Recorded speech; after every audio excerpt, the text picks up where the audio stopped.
የኢትዮጵያ ህዝብ ለስራ ጨካኝ ህዝብ ነው። የሚያሰራውን ካገኘ የሚሰራ ህዝብ ነው። መሪ ደግሞ ዝቅ ብሎ ከሁሉ ሰው ጋር እኩል መሆን መቻል አለበት። ለአገልጋዮች ብዙ እንክብካቤ አናደርግምና ከዛ የተነሳ እኔ ደሃ አገልጋይ መሆን አልፈልግም። እኔ አንተና ቁሜ እንድመክር ፈቃደኛ ካልሆንክ አንተ ዝም ብለህ የምትሮጥ ከሆነና ለኔ ስፍራ ከሌለ አወዳደቀ መጥፎ ነው የሚሆነው። በቃ መች ነው ፖለቲካ ውስጥ ገብቶ አገር አመራር ላይ የምናየው? በቃ ዜግነቴ ዓለም አቀፍ ነው፣ ባህሌ ዓለም አቀፍ ነው። ዛሬ እግዚአብሔር በምድራችን እየሰራ ያላቸው ነገሮች እና ከዛም በተጨማሪ ትልልቅ ነገሮች በኢትዮጵያ እንዲሰሩ፣ ምክንያቱም ኢትዮጵያ ደሃ ሀገር አይደለችም። ዋና ብሔራዊ ጉዳዮችን አንስተን እስቲ እንነጋገር፣ እስቲ ጥናትና ምርምር እናድርግ። ኢትዮጵያ ሁለንተናዊ ለውጥንና እድገትን የሚናፍቅ ራዕይ ነው። ብዙዎቻችን ወጣቶች ነበርን፣ በቃ በድፍረት ተነሳን ማለት ነው። አምናለሁ ወጣት መምራት ይችላል። እናንተ ኢትዮጵያውያን ይሄን ሁሉ ህንጻ ስትሰሩ፣ ይሄን ሁሉ መንገድ ስትሰሩ ገንዘቡን ከየት ነው የምታመጡት? ለጦርነት እንኳን ክተቱ ሲባሉ ተነስቶ የሚከት ህዝብ ነውና ለዚህ ወጣቶችም አሁን በአመራር ላይ ሲቀመጡ መመክራቸው ነገር ይሄ ነው። ነገሮች ሲመቹ ሳይሆን ሳይመቹ ነው የምናድገው። አዳም ሳይንቲስት ነበር እግዚአብሔር የፈጠረው ጊዜ ከኔ ይልቅ አንቺ ከኔ ይልቅ አንተ የሚባባሉ ደግሞም የኢትዮጵያ ወንጌላውያን ቤተክርስቲያናት ደግሞ ያው በአቤቱ ዘመን ተሰደዋልና አቅማችን ተዳክመዋል። በተለይ ኢኮኖሚውን ገንዘቡን በሚመለከት አመራሩን በሚመለከት ብዙዎች አሉ በሀገራችን ፖለቲካውን መምራት የሚችሉ ከኛ በፊት የመሩትን መሪዎች ከኛ በፊት የሮጡትን ሰዎች ልናከብር ልንሰማቸው ከነሱ ልንማር ያስፈልጋል። ሰላም ጤና ይስጥልኝ የፕሮግራማችን ተከታታዮች፣ ዘወትር በየሳምንቱ በሰዓት ወደ እናንተ ብቅ የሚለው ኪያሾ ጀምሯል። የዛሬ እንግዶቼ ባለትዳሮች ናቸው። ከ20 ዓመት በላይ በተለይ በወንጌል አገልግሎት ውስጥ ከ20 ዓመት በላይ በወንጌል አገልግሎት ውስጥ ጉልህ ድርሻ ያላቸው ባልና ሚስቶች ናቸው። ዶክተር በቀለ ሻንቆና እህታችን ሸዋዬ ስለ ህይወታቸው ስለ አገልግሎታቸው ከኔ ጋር ቆይታ ያደርጋሉ። አብራችሁ ቆዩ።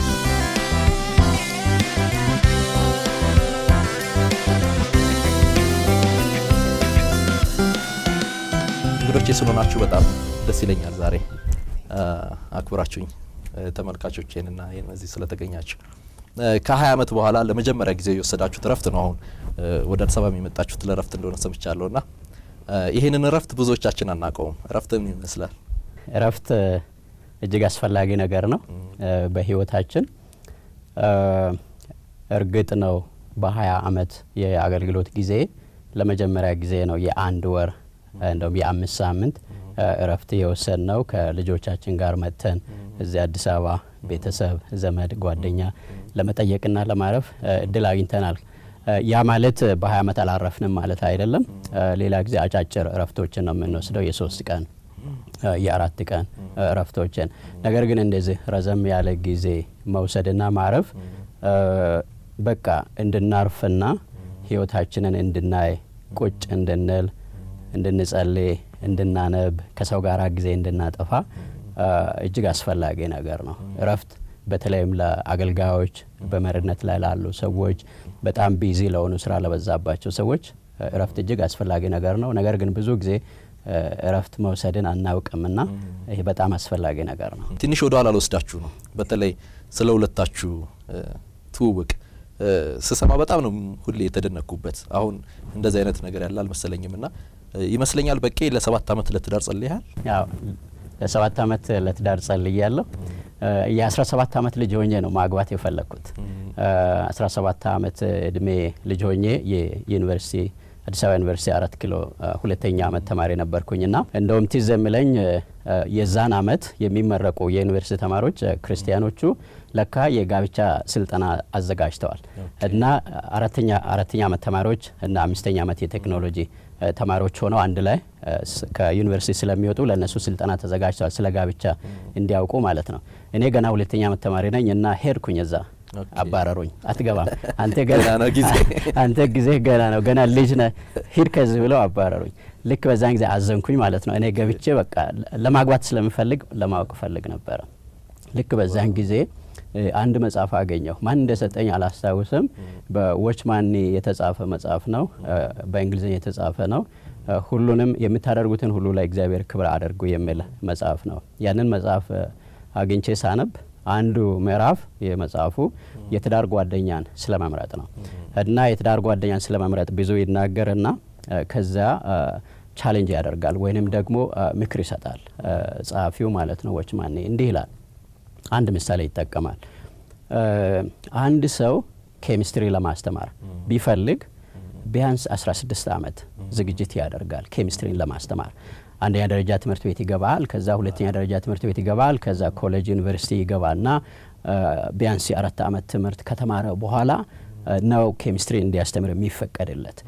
አንድ ሰው ኬሚስትሪ ለማስተማር 16 አመት ቢያንስ የሚዘጋጅ ከሆነ እኛ ክርስቲያኖች ደግሞ ትዳር ማለት የህይወት ዘመን ራስን መስጠት ነው እና ምናፈርሰው ጉዳይ አይደለም። እግዚአብሔር ጋር ፍቺን በጣም እጠላለሁ ይላልና እኛስ ክርስቲያኖች እንዴት መዘጋጀት አይኖርብንም ይልና ምናልባት ይህንን መጽሐፍ የምታነብ ሰው ያላገባ ልትሆን ትችላለህና ልምከርህ ይላል። ወደፊት የተባረከ ትዳር እንዲኖርህ ከዛሬ ጀምረህ ጸልይ ይላል። ስትጸልይ ደግሞ እንዲህ ብለህ ጸልይ፣ ወደፊት የምታገባትን ሚስት ወይም የምታገባውን ባል ከዛሬ ጀምሮ ባርክ። እግዚአብሔር ሆይ የወደፊት ሚስቴን ባርካት። እግዚአብሔር ሆይ ልጆቼን ባርካቸው። እግዚአብሔር ሆይ የልጅ ልጆቼን ባርካቸው። እኔንም ደግሞ ለሚስቴ የምስማማ ምቹ አይነት ሰው አድርገ ስራኝ። ሚስቴን ደግሞ አንተ ታውቃታለህና እሷን ደግሞ ለኔ የምትመች አድርገ ስራት እያልክ ጸልይ ብሎ ይመክራል። እኔ ያን ነው ቀን ጀመርኩኝ። እዛ ቅድም ያላገኘሁትን ተማሪዎቹ ያባረሩኝን በጋብቻ በሌላ በኩል አገኘውና ከዛ ያን ቀን ጀመርኩ ማለት ነው መጸለይ። ስጸልይ እግዚአብሔር ሆይ ልክ እዛ መጽሐፉ ላይ እንደተመከርኩ እግዚአብሔር ሆይ የወደፊት ሚስቴን አንተ ታውቃታለህና ባርካት፣ ልጆቻችንን ባርካቸው፣ የልጅ ልጆቻችንን ባርካቸው፣ ላንተ የምንመች ሰዎች አድርገን፣ እኔም ደግሞ ለወደፊት ሚስቴ የምመች ሰው አድርገህ ቅረጸኝ፣ እሷንም ቅረጻት እያልኩ በ17 አመቴ ጀምሮ እስከ 24 አመቴ ድረስ 7 አመት ማለት 7 አመት ጸለይኩኝ። እግዚአብሔር በመጨረሻ የ7 አመቴ ጸሎት መልስ ሰጠኝ። እጅግ የተባረከች ለኔ የምትመች እኔም እርግጠኛ ነኝ ለእሷ እመቻለሁ ብዬ አስባለሁ። እግዚአብሔር እንደዛ አድርጎ ሰጠኝ። ሸዋት ነገራለች። ምናልባት ግን እዚህ ጋር በቂ ከጸሎት ጋር ተያይዞ የተዋወቃችሁበት መንገድ ራሱ ለኔ በጣም ያስደንቀኛል እና መጀመሪያ እነዚህን 7 አመቱ መጸለይ በጣም እኛ አሁን በዚህ ሰዓት 7 ቀን መጸለይ አስቸጋሪ ይመስለኛል፣ እንደዚህ አስቦ ማለት ነው። ግን ከዛ በኋላ ይመስለኛል ተወቃችሁ ደስ የሚለውና ህልማየህ ሰምተሃል ማለት ነው ምስክርነታችን። ልክ ለ7 አመት ጸለይኩኝ። 24 አመት ሆኖኝ አሁን ያኔ በጣም ማግባት ፈለኩ ማለት ነው። እንግዲህ ገና ከ7 አመት በፊት ነው ማግባት የፈለኩት። 7 አመት ቆይቻለሁ። አንድ ቀን ማታ በቃ ተንበረከኩና ጸለይኩ። እግዚአብሔር ሆይ ለ7 አመት ጸልያለሁ፣ ከዚህ በኋላ መልስ እፈልጋለሁ፣ አሁን ማግባት እፈልጋለሁ፣ ሚስቴን አሳየኝ ብዬ ጸለይኩኝ። ከጸሎቴ የተነሳው ተኛው። ማታ ህልም አየሁ። በህልሜ በጣም ግልጽ የሆነ ህልም ነው ማየው። ከአንዲት በጣም ከምታምር ልጃገረድ ጋር የሙሽራ ሆና እሷ እኔም የሙሽራ ልብስ ለብሼ እጆቻችንን ልክ እንደዚህ ተያይዘን ከአዲስ አበባ ተነስተን በሞያሌ መንገድ የሞያሌ መንገድ በጣም ረጅም መንገድ ነው። በተለይም ወደ ሲዳሞ ስንገባ አንድ አድማስ ስንጨርስ ሌላ አድማስ ብቅ ይላል እና ልክ በዛ መንገድ ነው የምንጓዘው። መልኳን በሙሉ በትክክል አየሁኝ።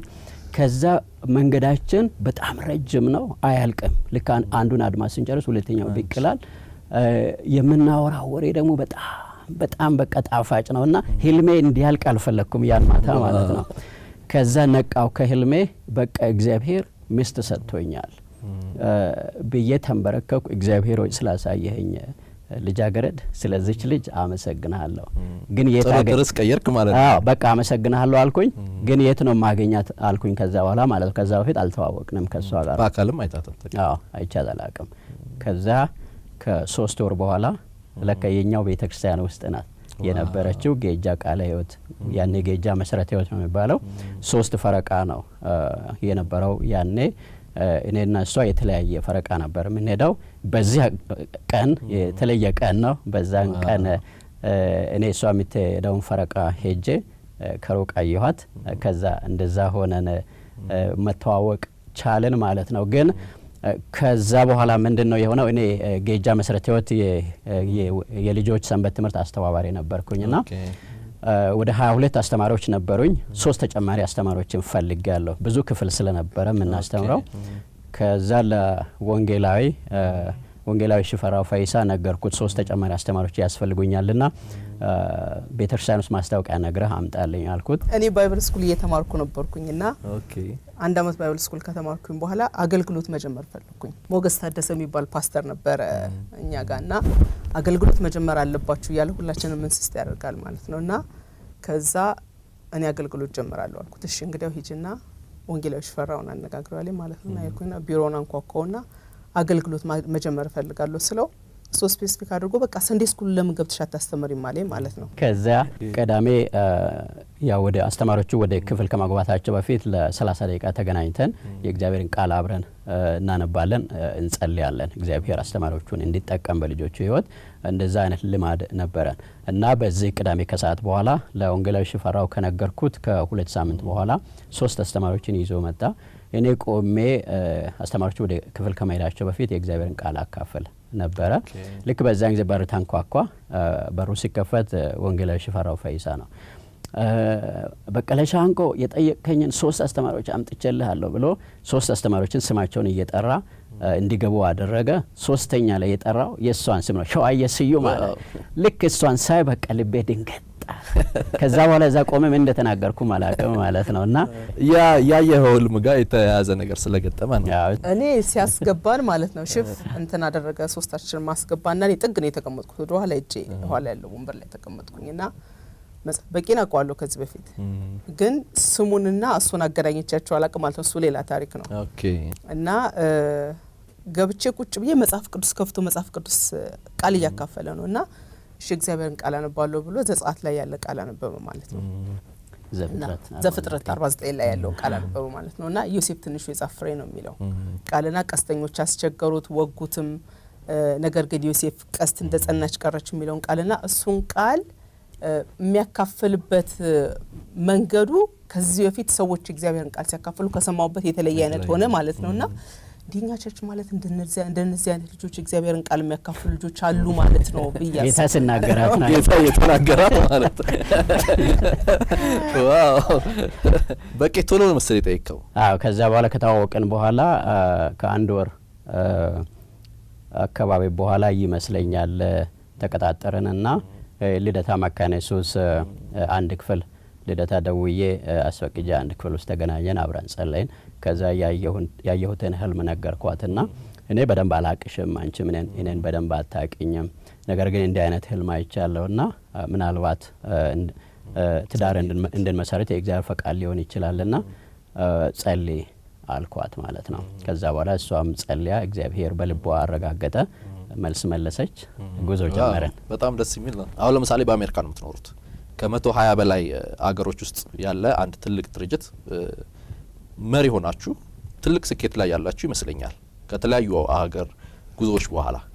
ለዚህ አሁን ላላችሁበት የሁለታችሁ አብሮ መሆን ትልቅ አስተዋጽኦ አለው ብዬ አስባለሁና በዛ ላይ የእናንተን ሀሳብ ሰማ ደስ ይለኛል። እግዚአብሔር ከመጀመሪያው ጀምሮ ሲያገናኘን ሲመራን አንዳችን ለሌላችን የተመቸን አድርጎ ሲፈጥር ሲያቀናጀን በእኛ እግዚአብሔር ምን ለመስራት እንደሚፈልግ ያውቃል።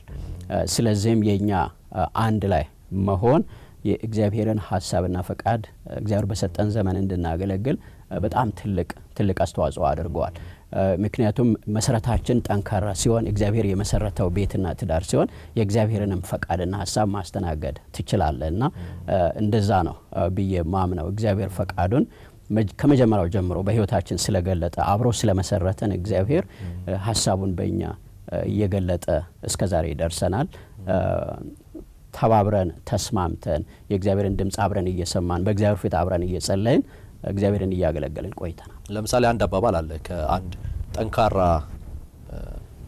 ወንድ ጀርባ አንድ ጠንካራ ሴት አለች ይባላል በአባባል ደረጃ አንዳንድ አባባሎች ላይ እና አሁን አንዳንድ ሰዎች ለምሳሌ ምን ይላሉ፣ ጠንካራ ሰው ካለ ከጎኑ ትመጣለች ይባላል። በአሁን ዘመን አንዳንድ ሰዎች እንደ ቀልድ ሲያነሱ የሚያነሱት ነገር ነውና የእናንተ ትውውቅና አንድነት ግን ያሁን አይደለም። ለምሳሌ አሁን ካላችሁበት በቂ ዶክትሬቱም አልነበረም፣ ካምፓስ ክሩሴድ አሁን ቫይስ ፕሬዚዳንት እሱም የለም፣ ገና ታች ከነበራችሁበት ነገር ነውና ይሄንን ሁሉ ሰክሰስ አብራችሁ ነው የነበረውና ለሌሎች ሰዎች የምትሰጡት ነገር ይኖራል ብዬ አስባለሁ። ምክር ወይም ደግሞ አሁን እንደኔ ለምሳሌ ላጤ ይኖራል እና የምትሰጡት ነገር ይኖራል ብዬ አስባለሁ። ባልና ሚስት ሆነ አብረህ ስታገለግል ባልህ ምን እንደሚያደርግ ታውቃለህ፣ ባልየው ሚስቱ ምን እንደምታደርግ ያውቃል ማለት ነው። ስለዚህ እንደ ክርስቲያን ልጸልይ ይችላል ባሌ ምን ሊያደርግ እንደሚችል ስለማቅ ሊያደርግ እንዳሰበ ስለማቅ በሐሳቡ ደግሞ ድጋፍ መስጠት የሚያስፈልገኝ ላይ ድጋፍ እሰጣለሁ። በዛ ላይ ደግሞ ቤተሰብ እሱ በማይኖርበት ጊዜ ቤታችንን የባሌን ቦታ ተክቼ ቤተሰቤን ማስተዳደር መቻል እችላለሁ ማለት ነው። አለበለዚያ ምን እንደሚያደርግ ማለቅ ከሆነ የት ሄዶ መቼ እንደሚመጣ ማለቅ ከሆነ ሲመጣ ማረፊያ ቤት ከማዘጋጅለት ይልቅ እኔ ቤት ውስጥ ወንትኖኝ ወስፎኝ ተጠብቋለሁ ማለት ነውና ቤቱን ሰላም መነሳሰው ሆናለሁ ማለት ነው። ምናልባትም ልጆቻችንም እሱ የሚያመልከውን እግዚአብሔር ነው የሚያገለግለውን እግዚአብሔር እንዳመልኩና እንዳያገለግሉ ምክንያት ሊሆን ይችላል ማለት ነው። ስለዚህ የካምፓስ ክሩሴድ የሀዝባንድ ኤንድ ዋይፍ ፓርትነርሺፕ ሁሉ ጊዜ የሚያስደስተኝ ነገር ምንድነው?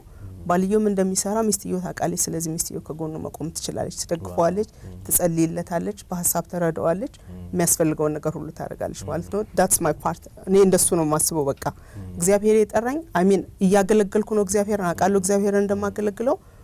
የበለጠ ግን ደስ የሚለኝ ነገር ቤታችን ቆሞ በመኖሩ ልጆቻችን በእግዚአብሔር ቤት በመኖራቸው እግዚአብሔርን አመልካለሁ። በቃ ከዚያ የበለጠ የሚያስደስተኝ ነገር የለም። ምክንያቱም ብዙ ጊዜ የብዙ ትልልቅ አገልጋይ ሰዎች ልጆች ስንመለከታቸው ስለ እግዚአብሔር መስማት አይፈልጉም።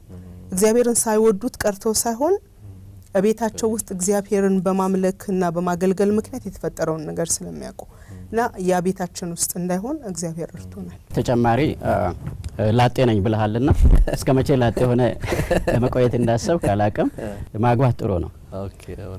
አዳም ሳይንቲስት ነበር። እግዚአብሔር የፈጠረው ጊዜ እግዚአብሔር የፈጠራቸው ነገሮች ሁሉ ስም ይሰጥ ነበር። ዞኦሎጂስት፣ ቦታኒስት ነበረ። ሳይንሳዊ የሆነ እውቀት ነበረው ከእግዚአብሔር የተሰጠው። ነገር ግን ደስተኛ አልነበረም። እግዚአብሔር እንደው ምን አለ? አዳምን ብቻውን ስለፈጠርኩ መልካም አይደለም፣ የሰራሁትና የሚመች ረዳት ለሱ ልፍጠር ብሎ ነው እግዚአብሔር ከአዳም ጎን ሔዋንን ያወጣው ማለት ነው። ሙሉ አይደለም ህይወትህ እንደላጤ፣ ነገር ግን እግዚአብሔር ለአንተ የሰራት የፈጠራት ወደ ህይወትህ ስትመጣ ያኔ ሙሉ ትሆናለህ። ደግሞ ያንተን ጠንካራ ደካማ ጎን የሚያቅ የሚደግፍህ የሚረዳ የምትመች ማለት ነው። እኛ አብረን እንጸልያለን። እግዚአብሔር የተለያዩ ሀሳቦችን በውስጤ በተለያዩ ጊዜያት አስቀምጠዋል። በዛን ጊዜ መጀመሪያ የማካፍለው ለባለቤቴ ነው። አብረን እንጸልይ እላለሁ።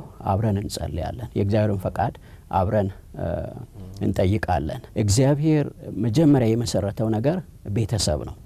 የቤተሰብ ጠንካራ መሆን፣ የቤተሰብ በእግዚአብሔር ፈቃድ ውስጥ ሆኖ መመራት ለቤተ ክርስቲያን ጤንነት ነው፣ ለሀገር ደግሞ ጤንነት ነውና እግዚአብሔር መጀመሪያ የመሰረተው ቤተሰብ ስለሆነ ቤተሰብ እንዲጠነክር ከእግዚአብሔር ጋር እንዲሆን የእግዚአብሔርን ፈቃድ ባልና ሚስት አብረው እንዲጠይቁ አንዱ ለሌላው የተመቸ እንዲሆን እጅግ አስፈላጊ ነው እና ባል ጠንካራ ሴት ጠንካራ ሳይሆን ሁለቱም የሚረዳዱ የሚደጋገፉ በቃ ከኔ ይልቅ አንቺ ከኔ ይልቅ አንተ የሚባባሉ ከሆኑ የእግዚአብሔርን ፈቃድ ማስተናገድ ይችላሉ እነዛ ሰዎች በትዳራቸውና በህይወታቸውና በእኛም ህይወት እግዚአብሔር ይመስገን እያየን ያለነው ይሄንን ነው። ከኛ ጥንካሬ ሳይሆን ከእግዚአብሔር ጸጋ የተነሳ አንዳችን ሌላችንን ስንደግፍ በጎደለው ቦታ የሱ ነው የሱ ሳንባባል ስንረዳዳ አብረን እጅ ለእጅ ተያይዘን ስንቆም እግዚአብሔር በህይወታችን እንዲከብር እሱን ስንጋብዘው እያየን ነው ያለነውና የቤተሰብ ጠንካራ መሆን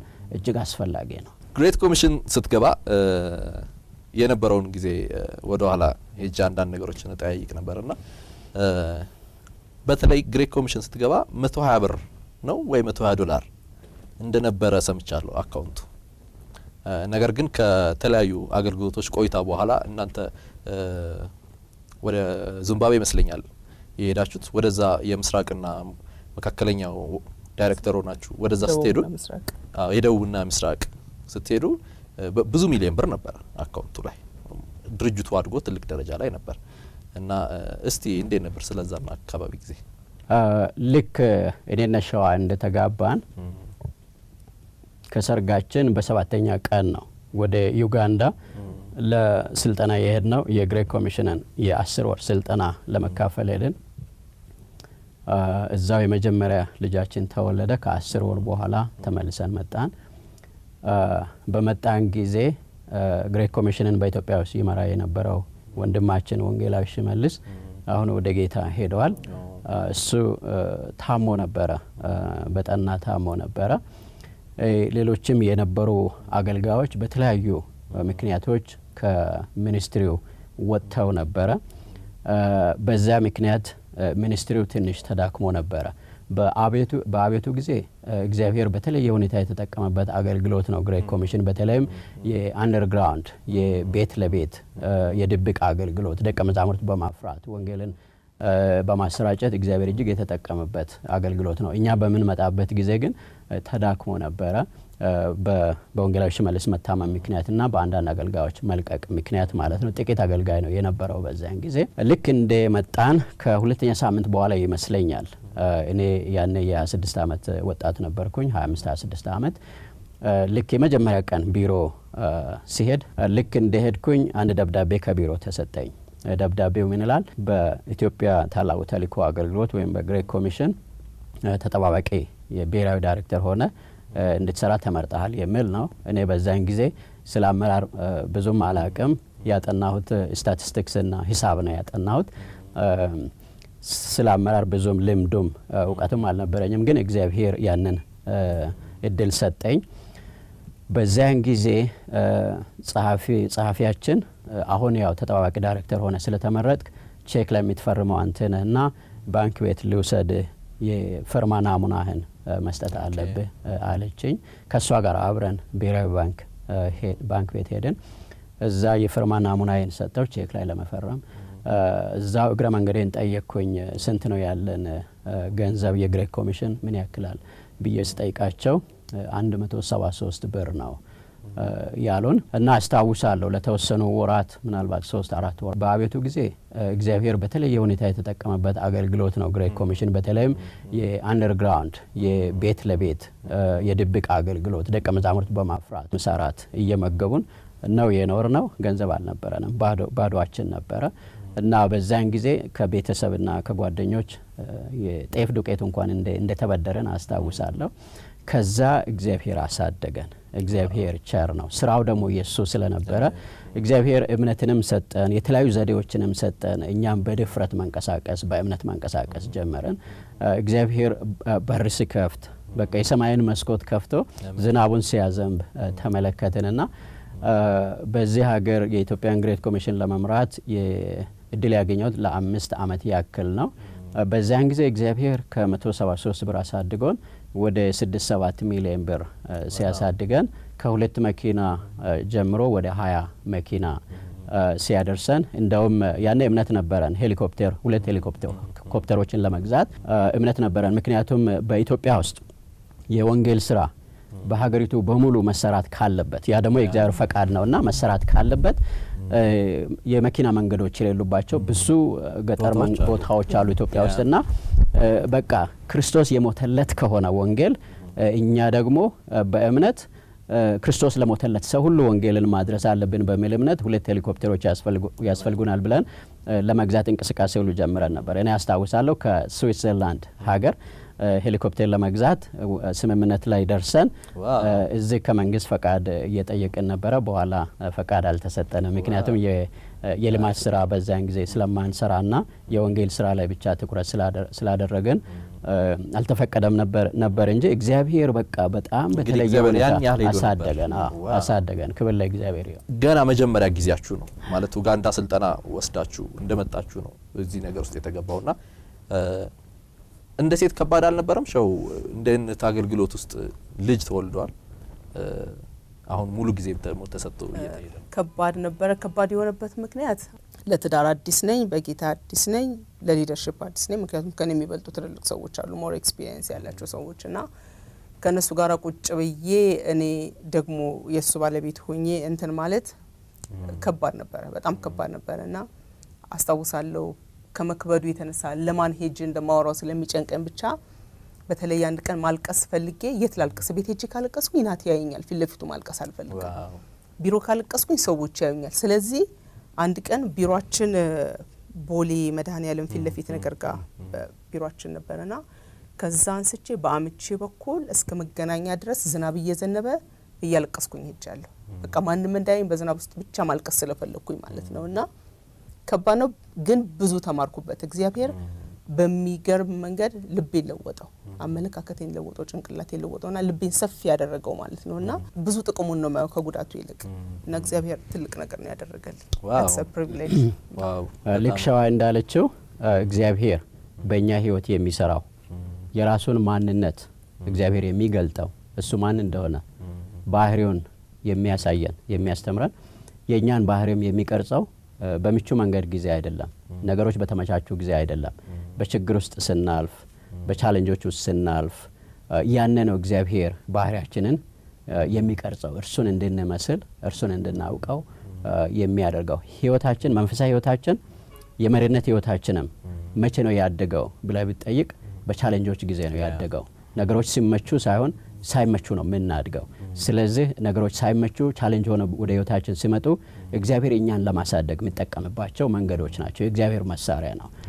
ስለዚህ ስላጋጠመን ቻሌንጅ ሁሉ እግዚአብሔርን አመሰግናለሁ። እነዛ በህይወታችን ባይመጡ ኖሮ ዛሬ ወደ ደረስንበት ስራ መድረስ አንችልም። እግዚአብሔር ትዕግስታችንን ይፈትናል፣ እምነታችንን ይፈትናል፣ ባህሪያችንን ይፈትናል፣ ይቀርጸናል። በዛን ጊዜ በትዕግስትና በእምነት ከቆመን ክርስቶስን ወደ መምሰል ወደ መብሰል ጥበበኛ ወደ መሆን እግዚአብሔርን ወደ መታመን ያደርሱናል እነዛ ነገሮች። አሁን ያላችሁት አሜሪካን ሀገር ነው። የካምፓስ ክሩሴድ ፎር ክራይስት ቫይስ ፕሬዚዳንት ሆነን የምታገለግለውና እዚህ ሀገር ግሬት ኮሚሽን ብለን ነው የምንጠራው፣ እዛ ደግሞ ካምፓስ ክሩሴድ ነው። በሌሎች ሀገሮች ደግሞ ሌላም ስም እንዳለው ካምፓስ ክሩሴድ ፎር ክራይስት የዛሬ 63 ዓመት በካሊፎርኒያ ግዛት በዩኒቨርሲቲ ኦፍ ሎስ አንጀለስ ኢን ካሊፎርኒያ የተማሪዎች ንቅናቄ ሆኖ በዶክተር ቢል ብራይት እና በባለቤታቸው በቮኔት ብራይት አማካይነት የተጀመረ እንቅስቃሴ ነው። ዓለምን በወንጌል የመድረስ ጥሪ ወይም እንቅስቃሴ ነው። አሁን በ200 ሀገሮች ውስጥ እንሰራለን። ወደ 26,000 የሚደርሱ የሙሉ ጊዜ አገልጋዮችና ምናልባትም ከግማሽ ሚሊዮን የሚበልጡ ተባባሪ አገልጋዮች ያሉበት ምናልባትም በዓለም ውስጥ የመጀመሪያው አንጋፋ የሚባለው በተለይም በስንት ሀገሮች ውስጥ እንደምንሰራና ባለን የሰውና የኔትወርክ ብዛት ማለት ነው የሚባል ድርጅት ነው። በተለያዩ ስሞች ይታወቃል በተለያዩ ሀገሮች። በኢትዮጵያ ውስጥ ግሬት ኮሚሽን ሚኒስትሪ ይባላል። በምዕራብ አፍሪካ በአንዳንድ ሀገሮች እንደ ናይጄሪያ፣ እንደ ጋና፣ ላይቤሪያ በመሳሰሉ ደግሞ ግሬት ኮሚሽን ሙቭመንት ይባላል። በአውሮፓ ሀገሮችና በመካከለኛው ምስራቅ ሀገሮች ደግሞ አጋፔ ሚኒስትሪ ተብሎ ይታወቃል። በአሜሪካ ደግሞ አሁን ስሙን ቀይሮ ክሩ ይባላል። በካናዳ ደግሞ ፓወር ቱ ቼንጅ ይባላል። በኒውዚላንድ ታንዴም ሚኒስትሪስ ይባላል። የተለያዩ ስሞች አሉት። እያንዳንዱ ሀገር የሚመቸውን ስም የመምረጥ ስልጣን አለው። ግን አላማችን ራእያችን የሁላችንም አንድ ነው። በማቴዎስ 28 ከ18 እስከ 20 በተገለጠው መሰረት እንግዲህ ሂዱና አሕዛብን ሁሉ በአብ በወልድ በመንፈስ ቅዱስም እያጠመቃችኋቸው ያዘዝኳችሁንም ሁሉ እንዲያስተምሩ እንዲጠብቁ እያስተማራችኋቸው ደቀ መዛሙርት ያድርጓቸው እናው እኔ እስከ ዓለም ፍጻሜ ድረስ ሁሉ ጊዜ ከእናንተ ጋር ነኝ በሚለው ከጌታችን በተሰጠን ተልእኮ መሰረት ወንጌልን ለሰው ልጆች ሁሉ የማድረስ ራእይና ጥሪ ነው የካምፓስ ክሩሴድ ፎር ክራይስት። 26 ዓመት ነው ወደ እዚህ አገልግሎት ስትቀላቀልና በወቅቱ የነበሩትም ቻሌንጆች ነበሩ። ለምሳሌ ሳምንት ነገርን ታስታውስ እንደሆነ የገንዘብ ነገር፣ የአመራር ገና ልምድ አለመኖር ምናምንና ወጣትነትንና መሪነትን ትንሽ ብትነግሩኝ ደስ ይለኛል። በ25 ዓመቴ ነው እግዚአብሔር ወደ ግሬት ኮሚሽን አገልግሎት የጠራኝ። ያኔ የመንግስት መስሪያ ቤት ነበር ምሰራው፣ ጤና ጥበቃ ዋናው መስሪያ ቤት አዲስ አበባ ባለው ውስጥ ይሰራ ነበር። በኤችአይቪ ኤድስ መቆጣጠሪያ ብሔራዊ ቢሮ ውስጥ ይሰራ ነበር። በ19 ዓመቴ ነው ከዩኒቨርሲቲ የጨረስኩት። የመጀመሪያ ደረጃ ትምህርት ቤት ስማር ሁለተኛ፣ ሶስተኛ፣ አራተኛ ክፍሎችን በአንድ አመት ነው ተምሬ የጨረስኩትና በዛ ምክንያት በ19 አመቴ ከዩኒቨርሲቲ ተመረቁ። ጤና ጥበቃ ገባሁኝ። ጤና ጥበቃ ከገባሁኝ በኋላ እዛ እየሰራው እግዚአብሔር በተለያየ ጊዜ እንደሚፈልገኝ ይናገረኝ ነበረ። እኔ ግን መልሴ 50 አመት ከሞላኝ በኋላ ነው ማገለግለው። ምክንያቱም በሀገራችን ያው እንደምናውቀው አገልጋዮች በደንብ አይከፈላቸውም፣ ለአገልጋዮች ብዙ እንክብካቤ አናደርግምና ከዛ የተነሳ እኔ ደሃ አገልጋይ መሆን አልፈልግም። እስከ 50 አመት እስኪ ሞላኝ ድረስ በደንብ ተምሬ ገንዘብ አጠራቅሜ ጥሩ ቤት ሰርቼ ጥሩ ሚስት አግብቼ ከዛ መኪና ኖሮኝ ከዛ በኋላ ነው ራሴን ለአገልግሎት እሰጣለሁ ብዬ አስቤ የነበረው። ነገር ግን ልክ 25 አመት እድሜ በሆነኝ ጊዜ እግዚአብሔር በግልጽ ተናገረኝ። በቃ ጊዜው አሁን ነው፣ ለአገልግሎት እፈልጋለሁ፣ ሀሳቤን በዘመንህ እንድታገለግል እኔ እፈልጋለሁ፣ እኔ ባርካለሁ፣ የኔ መሳሪያ እንድትሆን እፈልጋለሁ ብሎ እግዚአብሔር የጠራኝ ማለት ነውና ዩጋንዳ 10 ወር ቆይተን ስልጠና ወስደን ስንመለስ ወዲያው ኃላፊነት ሲሰጠኝ የ26 አመት ወጣት ነበርኩኝ። ልምድ አልነበረኝም የአመራር። ነገር ግን እዛ ኡጋንዳ በስልጠና ላይ በነበርኩበት ጊዜ አንድ መጽሐፍ አነበብኩኝ። በዶክተር ቢል ብራይት የካምፓስ ክሩሴድ ፎር ክራይስት መስራች የተጻፈ ካም ሄልፕ ቼንጅ ዘ ወርልድ በሚል ርዕስ ኑና ዓለምን እንለውጥ በሚል የተጻፈ መጽሐፍ ሳነብ እግዚአብሔር በጣም ሰፊ የሆነ ራዕይ ሰጠኝ፣ በእምነትም ደግሞ ሞላኝ። ልክ እዚህ ተመልሰን ወዲያው የአመራር ኃላፊነት ሲሰጠኝ ምን ላድርግ ብዬ አሰብኩኝ። ከባለቤቴ ጋር መጸለይ ጀመረን። እግዚአብሔር ወደዚህ ያመጣህን አንተ ነህ፣ የጠራህን አንተ ነህ፣ እንግዲህ ስራህን ስራ፣ እኛ እቃዎች ነን ብለን መጸለይ ጀመረን። ከዛ ምን አሰብኩኝ፣ ወንጌላዊ ሽመልስ ወዳጆ ደግሞ ታሟል። ያኔ ኦሪየንቴሽንም ሊሰጠኝ አልቻለም። ስለዚህ ቢሮ ሄድኩኝና የሱ ቢሮ ገብቼ በአንድ ሳምንት ውስጥ እሱ ቢሮ ያገኘኋቸውን ዶክመንቶች በሙሉ ስለ በጀት፣ ስለ ስራ ሪፖርት፣ ስለ አገልግሎት እቅድ፣ የቦርድ ቃለ ጉባኤ፣ የማኔጅመንት ቃለ ጉባኤ ያገኘኋቸውን ነገሮች ሁሉ በአንድ ሳምንት አንብቤ አጥንቼ ለራሴ ኦሪየንቴሽን ሰጠሁ ማለት ነው።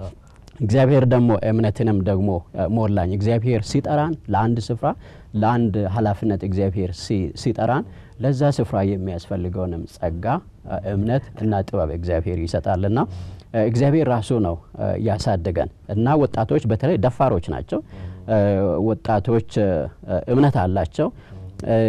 ነገሮችን ቀድሞ በተሰራው መንገድ ሳይሆን በአዲስ መንገድ መስራት ይፈልጋሉ። በተለይም ደግሞ ነጻነትን ካገኙ የሚቆጣጠራቸው ተው የሚላቸው ከሌለ ምን እንደሚሰራ ካወቁ ይሰራሉ። ነገር ግን እግዚአብሔር ረዳንና እግዚአብሔር እምነትን ሰጠን፣ ድፍረትን ሰጠን። ጨዋ እንደዚህ የወንጌል አገልጋይ ሚስት ሆናለሁ ብለሽ አሰብሽ ታውቂያለሽ? አገልጋይ ባል እንዲኖረኝ እጸልይ ነበረ እና እኔ ራሴ ግን አገልጋይ ሆናለሁ ብዬ አስቤ አላቅምና ባል አገልጋይ ቢሆን ለባል የሚያስፈልገው ነገር፣ ለቤታችን የሚያስፈልገው ነገር እኔ ያደርጋለሁ። ደሞዝ ተቀጣሪ ባይሆን እና እኔ ሰርች ቢዝነስ ኖሮኝ ለቤታችን ፕሮቫይድ ባደርግ እና እሱ እንደፈለገው ወጥ እግዚአብሔር ስራ ቢሰራ ብዬ ጸልዬ ማቃለሁ። ስለ ወጣቶች ስታነሳ አንድ ሀሳብ ማንሳት ፈልጌ ነው። ለምሳሌ በወጣትነት በጣም ትልቅ ድርጅት የመምራት እድል ነበራችሁ። ምናልባት አሁን ግን በቀኝ ለምሳሌ በጠይቀው ወጣቶች በ20 አመት በ25 እንደዚህ አይነት ትልልቅ ፖዚሽን ላይ ቢቀመጡ ይሰራሉ ብለ የማመን ነገር አለ? አሁን አምናለሁ። ወጣቶች መስራት ይችላሉ፣ ፖቴንሻል አላቸው በውስጣቸው። በተለይም ደግሞ የተቀመጡበት ኃላፊነት አንደኛ የእግዚአብሔር ፈቃድ ያለበት እግዚአብሔር የጠራቸው ቦታ ከሆነ እግዚአብሔር ራሱ የሚያስፈልጋቸውን ጥበብ፣ እውቀት፣ ጸጋ ይሰጣል ብዬ አምናለሁ። ሌላው ደግሞ ሁለተኛው ቅርብ ሆነው የሚረዱ፣ የሚመክሩ፣ ሜንቶር የሚያደርጉ፣ ኮች የሚያደርጉ ሰዎች ደግሞ ያስፈልጋሉ። ወጣቶቹ ደግሞ በአመራር ላይ ከተቀመጡ ለዛ ስፍራ የሚያስፈልጋቸውን እውቀትና ጥበብ አንብበውም ማግኘት አለባቸው ብዬ አምናለሁ። አመራር እያደገ የሚሄድ ጉዳይ ነው። እውቀት እያደገ የሚሄድ ጉዳይ ነው እና ያኔ እኔ በወጣትነቴ በዛ ስፍራ መሪ ሆኜ ሲቀመጥ በጣም ከረዱኝ ነገሮች አንደኛ መጸለይ ነው፣ የእግዚአብሔርን ቃል ማጥናት ነው፣ እግዚአብሔር የሚለኝን በቃሉ የሚናገረኝን መታዘዝ ነው። ሌላ ደግሞ በጣም አነባለሁ። ያገኘኋቸውን በተለይ ስለ ሊደርሺፕ ብዙ መጽሐፍቶችን አንብቤያለሁ። ምክንያቱም ሰው እስኪያስተምረኝ መጠበቅ የለብኝም። ራሴን ለማሳደግ ጥረት ማድረግ አለብኝ። መጽሐፍ ማንበብ አለብኝ። ሳነብ ግን ዝም ብዬ አይደለም ማነበው። ከዚህ መጽሐፍ ምን እውቀት አገኛለሁ? ይሄ መጽሐፍ ምን እያለኝ ነው? ከዚህ መጽሐፍ ማገኘውን እውቀትና ጥበብ እንዴት ነው ባለሁበት ኃላፊነት ላይ መጠቀም የሚችለው ብዬ ጠይቃለሁ። ሪፍሌክት አደርጋለሁ፣ ጊዜ ወስዳለሁ፣ አሰላስላለሁ። ከዛ ማገኘውን እውቀት በተግባር ወይም በስራ ላይ አውለዋለሁ። ስለዚህ ማንበብ እና ማወቅ እጅግ አስፈላጊ ነው በተቀመጥንበት ስፍራ። ስለዚህ ወጣቶችም አሁን በአመራር ላይ ሲቀመጡ መመክራቸው ነገር ይሄ ነው። አንደኛ መጸለይ አለባቸው። እግዚአብሔር ነው የሚጠቀምባቸው፣ እግዚአብሔር መሳሪያ ናቸው። እግዚአብሔር ይህንን አድርጉ ስላቸው በመታዘዝ በቃሉ መሰረት ለመስራት መታዘዝ አለባቸው። ሁለተኛ ራሳቸውን ማሳደግ መቻል አለባቸው። ማንበብ አለባቸው። ያነበቡትን በተግባር መግለጥ አለባቸው። መልካም ነገር ካገኙ ማለት ነው። ክፉ ነገር ማድረግ የለባቸው። ሌላው ደግሞ ከአዋቂዎችም ምክር መጠየቅ አለባቸው። ብዙ ያደገን አይደለም በኢትዮጵያ ውስጥ በተለይ ልጆችን ወጣቶችን ወስደን መንከባከብ በቅርባችን አድርገን መምከር ብዙ የተለመደ አይደለም፣ በተለይ እንደ ምዕራባውያኑ አይነት። በዛም ደግሞ ማደግ ይገባናል። የበሰሉ አዋቂዎች አባቶች ወጣቶችን ወስደው ሊመክሩ፣ ሊረዷቸው፣ ሊያግዟቸው ያስፈልጋል ብዬ አምናለሁ። ወጣት መምራት ይችላል። እኔ በበቂ ላይ ተጨማሪ መጨመር የፈለኩት መሪ ሆነው ፍሬያማ ሊሆኑ ይችላሉ ብዬ የማስብበት መንገድ ወጣቶች ከኛ በፊት የሄዱ ሰዎች የተራመዱባቸው ብዙ መንገዶች አሉ። እነዛን መንገዶች ኤክስፒሪየንሳቸውን ሼር እንዲያደርጉንና አቁመው እንዲመክሩን ፈቃደኞች መሆን አለብን። እኔ አንተና አቁሜ እንድመክር ፈቃደኛ ካልሆንክ፣ አንተ ዝም ብለህ የምትሮጥ ከሆነና ለኔ ስፍራ ከሌለ አወዳደቅህ መጥፎ ነው የሚሆነው። ቆመህ ግን እኔ ለመስማት ፈቃደኛ ከሆንክ ነገ ታላቅ ሰው የመሆን እድል ይኖርሃል ማለት ነው። ምክንያቱም እኔ ያለፍኩባቸው ብዙ መንገዶች አንተ ልትሄድባቸው ማያስፈልጋቸው የኔ ኤክስፒሪየንስ ሊጠቅምህ የሚችልባቸው ብዙ ነገሮች አሉ። ስለዚህ ወጣቶች ልናድግ ከተፈለግና ትልልቅ ስራ በእግዚአብሔር ቤት ለመስራት ከፈለግን አንደኛ የምናገለግለው ማንን እንደሆነ ክሊርሊ እንወቅ። የሰማይና የምድር አምላክ እግዚአብሔር ከሆነ የሰማይ ምድር አምላክ እግዚአብሔር የሚያስፈልገንን ጥበብና ችሎታ ሁሉ ይሰጠናል። ሁለተኛ ሰዎች አጠገባችን የሚራመዱ ትልልቅ ሰዎችን ቆመን እናዳመጥ፣ ምክራቸውን እንስማ። እንዲጸልዩልን እንኳን ጊዜ እንስጣቸው። አንዳንድ ጊዜ ምናልባት ምክሩን አንፈልገውም፣ ጀስት አይዞህ ብሎ እንደዚህ የሚመራን ሰው ሊሆን ይችላል የምንፈልገውና ለዛ ጊዜ ይኖረን። ጌጃ ቃለ ሕይወት ያገለገልክ ይመስለኛል። ከመሪዎች ጋር አንድ ያልተግባባችሁበት ነገር እንደነበር ሰማውና በወቅቱ የወሰድከው ውሳኔ ሁሉ እንደነበር ሰምቻለሁና እንዴት እንደነበረና ሁኔታው ነው? በዛን ጊዜ እኔ ጤና ጥበቃ ሰራ ነበረ። ያ ወጣት ፕሮፌሽናል ነበርኩኝ። የኛ ቤተክርስቲያን የኮተቤ ቃለ ሕይወት ቤተክርስቲያን ገና አዲስ ተጀምሮ ጥቂት አመታትን አብረን አሳልፈናልና ከቤተክርስቲያን አንድ አገልግሎት ተሰጠኝ።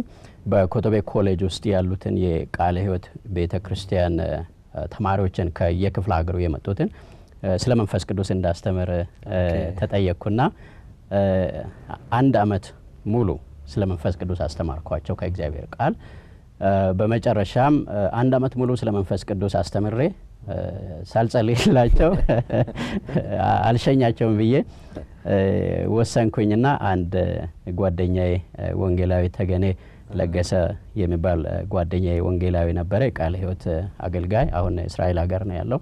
ከሱ ጋር ሆነን የአዳር ፕሮግራም አዘጋጀን። ለመጀመሪያ ጊዜ ነው ያዘጋጀ ነው።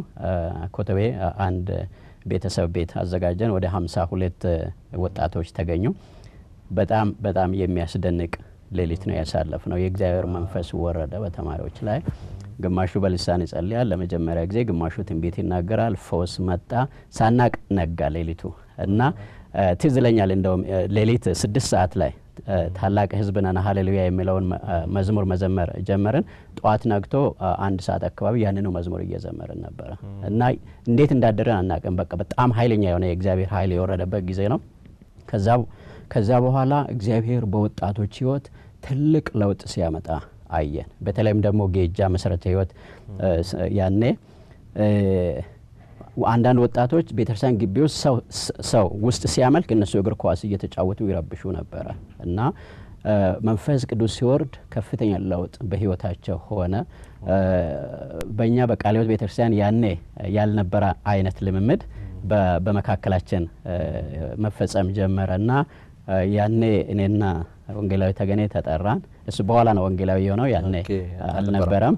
ተጠራን እና ትዝ ይለኛል ላይብረሪ ውስጥ ቤተ መጻሕፍት አዳራሽ ውስጥ እዛ ጌጃ መሰረተ ህይወት 17 ሽማግሌዎች ሆነው እኔንና ተገኔን ይጠይቁን ነበር ብዙ አይነት ጥያቄዎችና 12 ሰዓት ተኩል ከምሽቱ ጀምረን እስከ 4 ሰዓት ተኩል የቆይተን ብዙ ጥያቄዎች ተጠይቀናል እና እግዚአብሔር ደግሞ የተለየ ድፍረትና በቃ እምነት ሰጥቶን ነበር ለሚጠይቁን ጥያቄ እነሱ የሚጠይቁን ያው እኛ እንዳንጠፋ እንዳንበላሽ በቤተክርስቲያኒቷ ውስጥ ቤተክርስቲያኒቷ የሚያፈርስ ነገር እንዳይመጣ ለመጠበቅ ነው ቤተክርስቲያኒቷን በመጨረሻ እኛ መለስን የመለስንላቸው መልሶች ምቹ ለነሱ የሚስማሙ የሚመቹ አልነበሩም በጣም እኛ ልጆች ነን በተከራከረን ከአባቶቻችን ጋር ማለት ነው ስንከራከር በቃ እናንተ የተለየ ልምምድ ነው ያላችሁ የኛ ቤተክርስቲያን እንደ ልምምድ የላትም ስለዚህ ወደሚመቻችሁ ቤተክርስቲያን መሄድ ትችላላችሁ ከልጆቻችን ጋራም አብራችሁ ባትጸልዩ ደስ ይለናል አሉ በቃ ጨርሰናል ስብሰባችንን ሂዱ እዚህ ሳይሆን ሌላ ጋር ሂዱ አሉን እና ጥሩ መንፈስ አልነበረም ተቆጥተዋል አዝነዋል አባቶቻችን ልክ እዛ ከምሽቱ 4 ሰዓት ተኩል አሁን ውጡ ያሉን ማለት ነው እና በተቀመጥኩበት እግዚአብሔር ሆይ እንደዚህ አይነት ሁኔታ ላይ ቤተክርስቲያናችንንና የቤተክርስቲያን መሪዎቻችንን ጥለን መሄድ እኔ አልፈልግም አይመቸኝም ምን እናደርግ ብዬ በውስጤ በተቀመጥኩበት አጭር ጸሎት አደረኩ ጌታ ጥበብ እንደሰጠኝ አምናለሁ እንዴ አልኳቸው እናንተ ይሄን ሁሉ ጥያቄ የሚጠይቁን ለዚች ቤተክርስቲያን ስለምታስቡ ነው ለኛም ህይወት ጤንነት ስለምታስቡ ነው እናንተ ደግሞ እግዚአብሔር በዚህ ጊዜ መሪ አድርጎ አስቀምጧቸዋል እግዚአብሔር ሳያቅ አልተቀመጣቸውም እኛ ደግሞ መስማት አለብን እናንተን አባቶቻችንን መስማት አለብን ወጣቶች ነን በስሜት ልንሄድ እንችላለን ስለዚህ ተሳስተንም ከሆነ እግዚአብሔር እንዲመልሰን ጸልዩልን እና እኛ በፊታችሁ እንወድቃለን እናንተ ጸልዩልን ብዬ ሄጄ በቀዝቃዛ ሲሚንቶ ላይ በደረቴ ተኛው ልክ እኔ በደረቴ ስተኛ ወንድም ተገኔ መጥቶ ለጥ አለ ባጠገቤ ማለት ነው ከዛ እነሱ ጸጥ አሉ ለተወሰነ ጊዜ ከ3 እስከ 5 ደቂቃ ያክል ምክንያቱም ቁጣ ነበረ ሐዘን ነበረ በዛን ጊዜ እና እኔ በወደኩበት እየጸለይኩ ነው እግዚአብሔር ሆይ እኛ ይቀመስነውን እነሱም እንዲቀምሱ ባክን እያልኩ እየጸለይኩ ነበርና በኋላ የቤተክርስቲያኒቱ የሽማግሌዎች ሰብሳቢ በቃኛ እንቆምና እንጸልይላቸው አሉ ሽማግሌዎቹ ቆሙ ከዛም ቆይተው ለመጀመሪያ ጊዜ ከአፋቸው የወጣው ነገር ጌታ ሆይ እኛ እስከመቼ ድረስ በአንተ ቤት እንደ ኤሊ አንገተ ደንዳኖች ሆነን በፊታችን እነ ሳሙኤልን ብላቴኖቹን ቀብተህ ስታስነሳ አፍረናል ጌታው እኛንም በመንፈስ ቅዱስ ጎብኘን የሚል ነበር የጸለዩት ጸሎትና ከዛ በኋላ ረጅም ጸሎት ተጸለየ መንፈስ ቅዱስ በቃ በሚያስደንቅ ሁኔታ በመካከላችን መጣ ቁጣው ጠፋ ኩርፊያው ጠፋ የእግዚአብሔር በቃ መገኘት በመካከላችን ሆነ ከዛ በኋላ እየተቃቀፍን የምናለቅስበት ጊዜ ነበር የሆነውና ያች ምሽት በኔም ህይወት ወሳኝ ምሽት እንደነበረች አምናለሁ ያን ምሽት እኔ ወጣት ነኝ እና እናንተ መንፈስ ቅዱስን የማታውቁ ብዬ ጥያቸው ወደ ሌላ ቤተክርስቲያን መሄድ ይችል ነበር ግን በፊታቸው ራሴን ዝቅ አድርጌው አባቶችን አክብሬ እዛ መውደቄን እግዚአብሔር ያየ ይመስለኛልና ለአባቶቻችንም ለመሪዎቻችንም ለኛም ለቤተክርስቲያናችንም እጅግ መልካም ነገር ነበር እና አንዳንዴ እንደዚህ መውደቅ ያስፈልጋል ትውት መሆን ያስፈልጋል ሌሎች ሰዎች የሚሉንን ነገር መስማት ያስፈልጋል እኛ አሁን ላለንበት የደረስነው ከኛ በፊት የሮጡ ሰዎች በመሮን ባሳዩን ነገር ነው አንድ የሳይንስ ሊቅ ኒውተን እንዲህ አለ እኔ ሌሎች ሰዎች ካዩት ይልቅ አርቄ ማየት የቻልኩ እንደሆነ በሌሎች ትከሻ ላይ ቆሜ ነው ይላል እና በሌሎች ትከሻ ላይ ቆሜ ነው እነሱ ካዩት በላይ አርቄ ማየት የቻልኩት እነሱ ከሌሉ ማየት አልችልም ነበር ማለቱ ነውና ልናከብር ከኛ በፊት የመሩትን መሪዎች ከኛ በፊት የሮጡትን ሰዎች ልናከብር ልንሰማቸው ከነሱ ልንማር ያስፈልጋል ያለ እነሱ እኛ የለንም ልንኖር አንችልም እነሱ ስለነበሩ ነው እኛ ዛሬ ያለ ነው እና እንዲህ አይነት መከባበር አፕሪሺየት ማድረግ ከኛ በፊት የሮጡትን ታንክ ዩ ማለት እነሱ በሰሩት ላይ መገንባት እነሱ የሰሩትን በማፍረስ ሳይሆን እነሱ በሰሩት ላይ መገንባት እጅግ ያስፈልጋል። አንዱ በሌላው ላይ ሲገነባ ነው ወደ ላይ መሄድ የምንችለው። ያ ካልሆነ እኛም እነሱ የገነቡትን አፍርሰን እንደገና መሰረት መጣል ስንጀምር እኛም ከሄድን በኋላ የሚመጣው እኛ የሰራናውን ያፈርሳል። ስለዚህ አንዱ በገነባው ላይ ሌላው እየገነባ ከሌላው እየተማረ ስህተትን ሳይደግሙ መልካም ነገሮችን እየተማርን ስንሄድ ነው እድገት የሚመጣውና እንደዛ ነው። ትህትና እጅግ አስፈላጊ ነው። ወደ ኋላ ልውሰዳችሁ ግሬት ኮሚሽን በተለይ ደግሞ የዘመቻ ፊልጶስ ያኔ ተማሪ ነበርኩኝ እኔ እና አስተዋሳለሁ እንዲሁም በቄ ጨብጠህን በጣም ለሳምንት በቄ ጨበጠን እና እንሰማው የነበረው ጥሩ ስም ነበርና ያኔ የብሔራዊ ዳይሬክተር ነበርክና ከቃሉ ጀምሮ በጣም በተለይ በብዙዎች ዘንድ መነጋገሪያ ነበር ዘመቻ የሚለው ቃል በራሱ እና በከተማ አቀፍ ደረጃም እንደዚህ አይነት እንቅስቃሴ የመጀመሪያ ይመስለኛል። እንዲህ የቤተ ክርስቲያናት ተሰባስበው በአንድነት እንዲህ ለወንጌል ዘመቻ የወጡበትና ራእዩ እንዴት ነው እስቲ የመጣው? መጀመሪያ የዛሬ 16 ዓመት ነው የዘመቻ ፊልጶስ በአዲስ አበባ ከተማ የተደረገው። በዛን ጊዜ አንድ ወንድም ወደ እኔ መጥቶ ለምን አዲስ አበባ ከተማ በወንጌል አንደርስም አለኝ እና ያ ቃል በውስጥ የተተከለ ከዛ መጸለይ ጀመርን። ከዛ በኋላ የግሬት ኮሚሽን አገልጋዮች በቁጥር ጥቂት ነበርን። በዛን ጊዜ 38 አገልጋዮች ነበርን። ቢሮ ሐዋሳ፣ ጅማና ባህር ዳር ከፍተናል። እነዚያን ሶስቱን ቢሮዎች ጨምሮ አዲስ አበባን ጨምሮ አጠቃላይ በጥበቃ ከሚያገለግሉት ወንድሞች ሁሉ ጨምሮ 38 ነበርን። የብሔራዊ አመራር ቡድኑን ይዤ ለ3 ቀን ሐዋሳ ሄድኩኝ። እዛ ፋሲሊቴት አደረግኩኝ ወይም መራው ራዩን ስለመቅረጽ ማለት ነው። ራዩን ቀርጸን ተመለስን። ሁሉም ሰው እጅግ ደስ አለው። አዲስ አበባን ከተማ በ52 ቀናት በወንጌል ለመድረስ ዘመቻ ፊልጶስ አለን። ፊልጶስ ያልንበት ምክንያት ከሐዋርያት ሥራ ምዕራፍ 8 ወስደን ነው። ወንጌላዊ ፊልጶስ ለኢትዮጵያዊ ጀንደረባ የኢሳይያስን መጽሐፍ ያነብ ለነበረ፣ ነገር ግን መጽሐፉ ምን እንደሚል ላልገባው መንፈስ ቅዱስ ፊልጶስን ላከ። ሂድና ይህንን ሰው አግኘው፣ የሚያነባውን ነገር እንዲያስተውል እርዳው ብሎ መንፈስ ቅዱስ ልኮት ፊልጶስ ሄደ። ኢትዮጵያዊ ጀንደረባን አገኘው። ከዛ አስረዳው፣ ገባው፣ ተጠመቀ። አብዛኛው አዲስ አበባ ከተማ ሕዝብ ክርስቲያን ነው። ነገር ግን ምን ያህሉ ክርስቲያን የእግዚአብሔርን ቃል ያስተውላል የሚል። ስለዚህ ምን አለን? ዘመቻ ፊልጶስ የቀደመውን ተልእኮ የሐዋርያት ሥራ ተልእኮ ማደስ በሚል አለን። ዘመቻ ያልንበት ምክንያት ያው ከተማውን በሙሉ የሚሸፍን ስለነበረ ማለት ነው።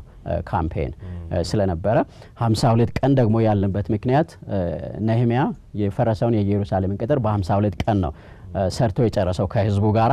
እኛም ከህዝቡ ጋራ ከተባበርን በ52 ቀን በአዲስ አበባ ውስጥ የክርስቶስን ወንጌል በቃ እንመሰክራለን ለምናገኘው ሰው ሁሉ ብለን ነው የጀመርነው ማለት ነው። ራእይ አካፈለን። ዘመቻው ምን ሊመስል እንደሚችል ራእዩ ምን እንደሆነ ምን አይነት ስልቶችን እንዳዘጋጀን አካፈለን። ያኔ እንደውም በአብያተ ክርስቲያናት በወንጌላውያን አብያተ ክርስቲያናት የታቀፉ ያልታቀፉ የሚል ክፍተት ነበረ። የታቀፉትን ጊዮን ሆቴል ጠራን፣ ያልታቀፉትን አክሱም ሆቴል ጠራንና ሁላችንም አንድ ላይ ሆነን ነው ይሄንን ስራ የምንሰራው ብለን ራእዩን አካፈለን። ከዛ በኋላ አንዳንድ ያው ነገሮች ተነስተው ነበረ። እናንተ ወጣቶች ናችሁ፣ ይሄንን ስራ የማስተባበር አቅም አይኖራችሁም የሚል፣ ቤተክርስቲያን ደግሞ ገንዘብ የላትም፣ ይሄን ስራ እንዴት መስራት ትችላለች? በአንድ ላይ ሆነን ይሄን ስራ መስራት እንችላለን ወይ? እስከዛሬ አልለመድንም፣ ሁላችን አንድ ላይ ሆነን የመስራት ልምዱ የለንም። ደግሞም የኢትዮጵያ ወንጌላውያን ቤተክርስቲያናት ደግሞ ያው በአቤቱ ዘመን ተሰደዋል እና አቅማችን ተዳክመዋል። በተለይ ኢኮኖሚውን ገንዘቡን በሚመለከት አመራሩን በሚመለከት በመንፈሳዊ ህይወት ብዙ ብናድግም ማለት ነው እና ከስደቱ አሁን ነው ያረፍነው እና ይሄ ዘመቻ ስደትም ሊቀሰቅስ ይችላል። ስለዚህ በደንብ አስበሃል ወይ የሚሉ ነገሮች ነበሩ። ነገር ግን በቃ እግዚአብሔር እምነት ሰጠን። በሙሴ ዘመን እግዚአብሔር የኤርትራን ባህር ከከፈለ፣ በኢያሱ ዘመን ዮርዳኖስ እንዲቋረጥ እግዚአብሔር ካደረገ፣ የእስራኤል ልጆች ውጊያውን እንዲያሸንፉ ፀሐይ በገባኦን እንዲቆም ኢያሱ ከጠየቀ፣ ነህምያም ደግሞ በ52 ቀን ቅጥሩን ከሰራ፣ በእኛ ዘመን እግዚአብሔር የት ሄደዋል? ኃይል የለውም ወይ? ጉልበት የለውም ወይ? ሕያው አይደለም ወይ? እግዚአብሔር እኔ ያለው የሚኖር የነበርኩ ነው የሚለውና እኔ ነኝ ነው የሚለውና እሱ እኔ ነኝ ካለ በእኛም ጊዜ እሱ እኔ ነኝ ነውና ይሄንን ይረዳናል ያስችለናል ብለን ብዙዎቻችን ወጣቶች ነበርን። በቃ በድፍረት ተነሳን ማለት ነው። በ52 ቀን ውስጥ በኋላ ሪፖርቱ ሲሰበሰብ ወደ 49,000 ሰው ነው ጌታን ለማመን ውሳኔ ያደረገውና መንፈስ ቅዱስ የሰራበት የጌታ ስም የገነነበት ጊዜ ነው።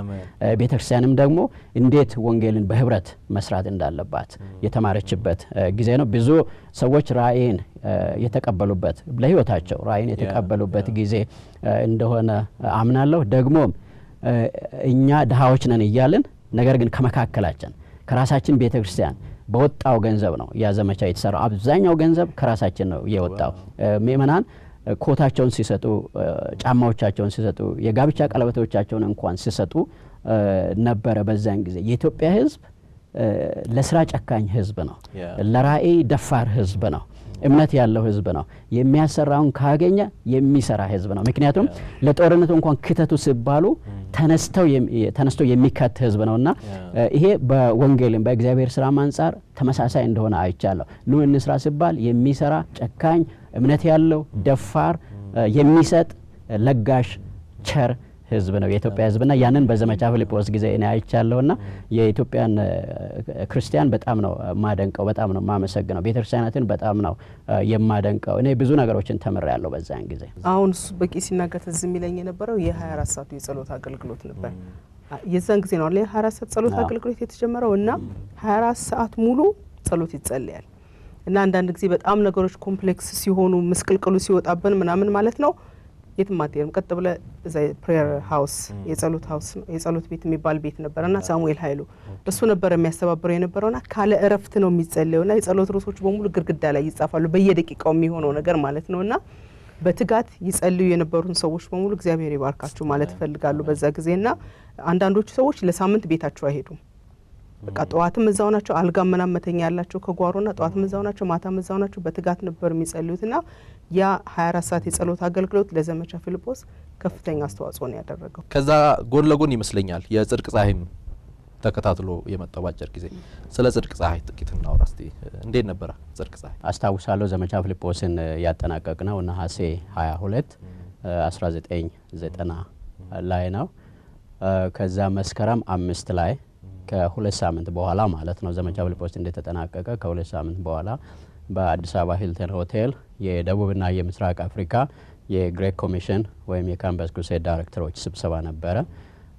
በዛ ስብሰባ ላይ አንዱ አጀንዳ የደቡብና የምስራቅ አፍሪካ ዳይሬክተር ሆኖ የሚያገለግልን ሰው መምረጥ ነበረ። በዛን ጊዜ እኔ ተመረጥኩኝ ማለት ነው። የደቡብና የምስራቅ አፍሪካን 23 ሀገሮችን እንዳስተባበር ልክ ዘመቻው ፊልጶስ እንዳለቀ በሁለተኛ ሳምንት ላይ ከኢትዮጵያ እንደምንወጣ ተነገረን። ዝግጅት አድርገን እዚህም አገልግሎቱን የሚረከብ ሰው አድርገን ወደ ዚምባብዌ ሀገር ሀራሬ ከተማ ሄደን የደቡብና የምስራቅ አፍሪካ ማዕከላዊ ቢሮ ሀራሬ ነበረ። በዛን ጊዜ ሄደን እዛ ካሉት ወገኖች ጋር ተዋወቅን፣ አገልግሎቱን ጀመረን። እኔና ሸዋ መጸለይ ጀመርን። እግዚአብሔር ሆይ ወደዚህ ለምን መጣን? ፈቃድህ ምንድነው ማድረግ የምትፈልገው ንገረን ብለን መጸለይ ጀመርን። እኔ አንድ ቀን ትዝ ይለኛል እንደው ስጸልይ በውስጤ አንድ ነገር የእግዚአብሔር ድምጽ ሰማሁኝ።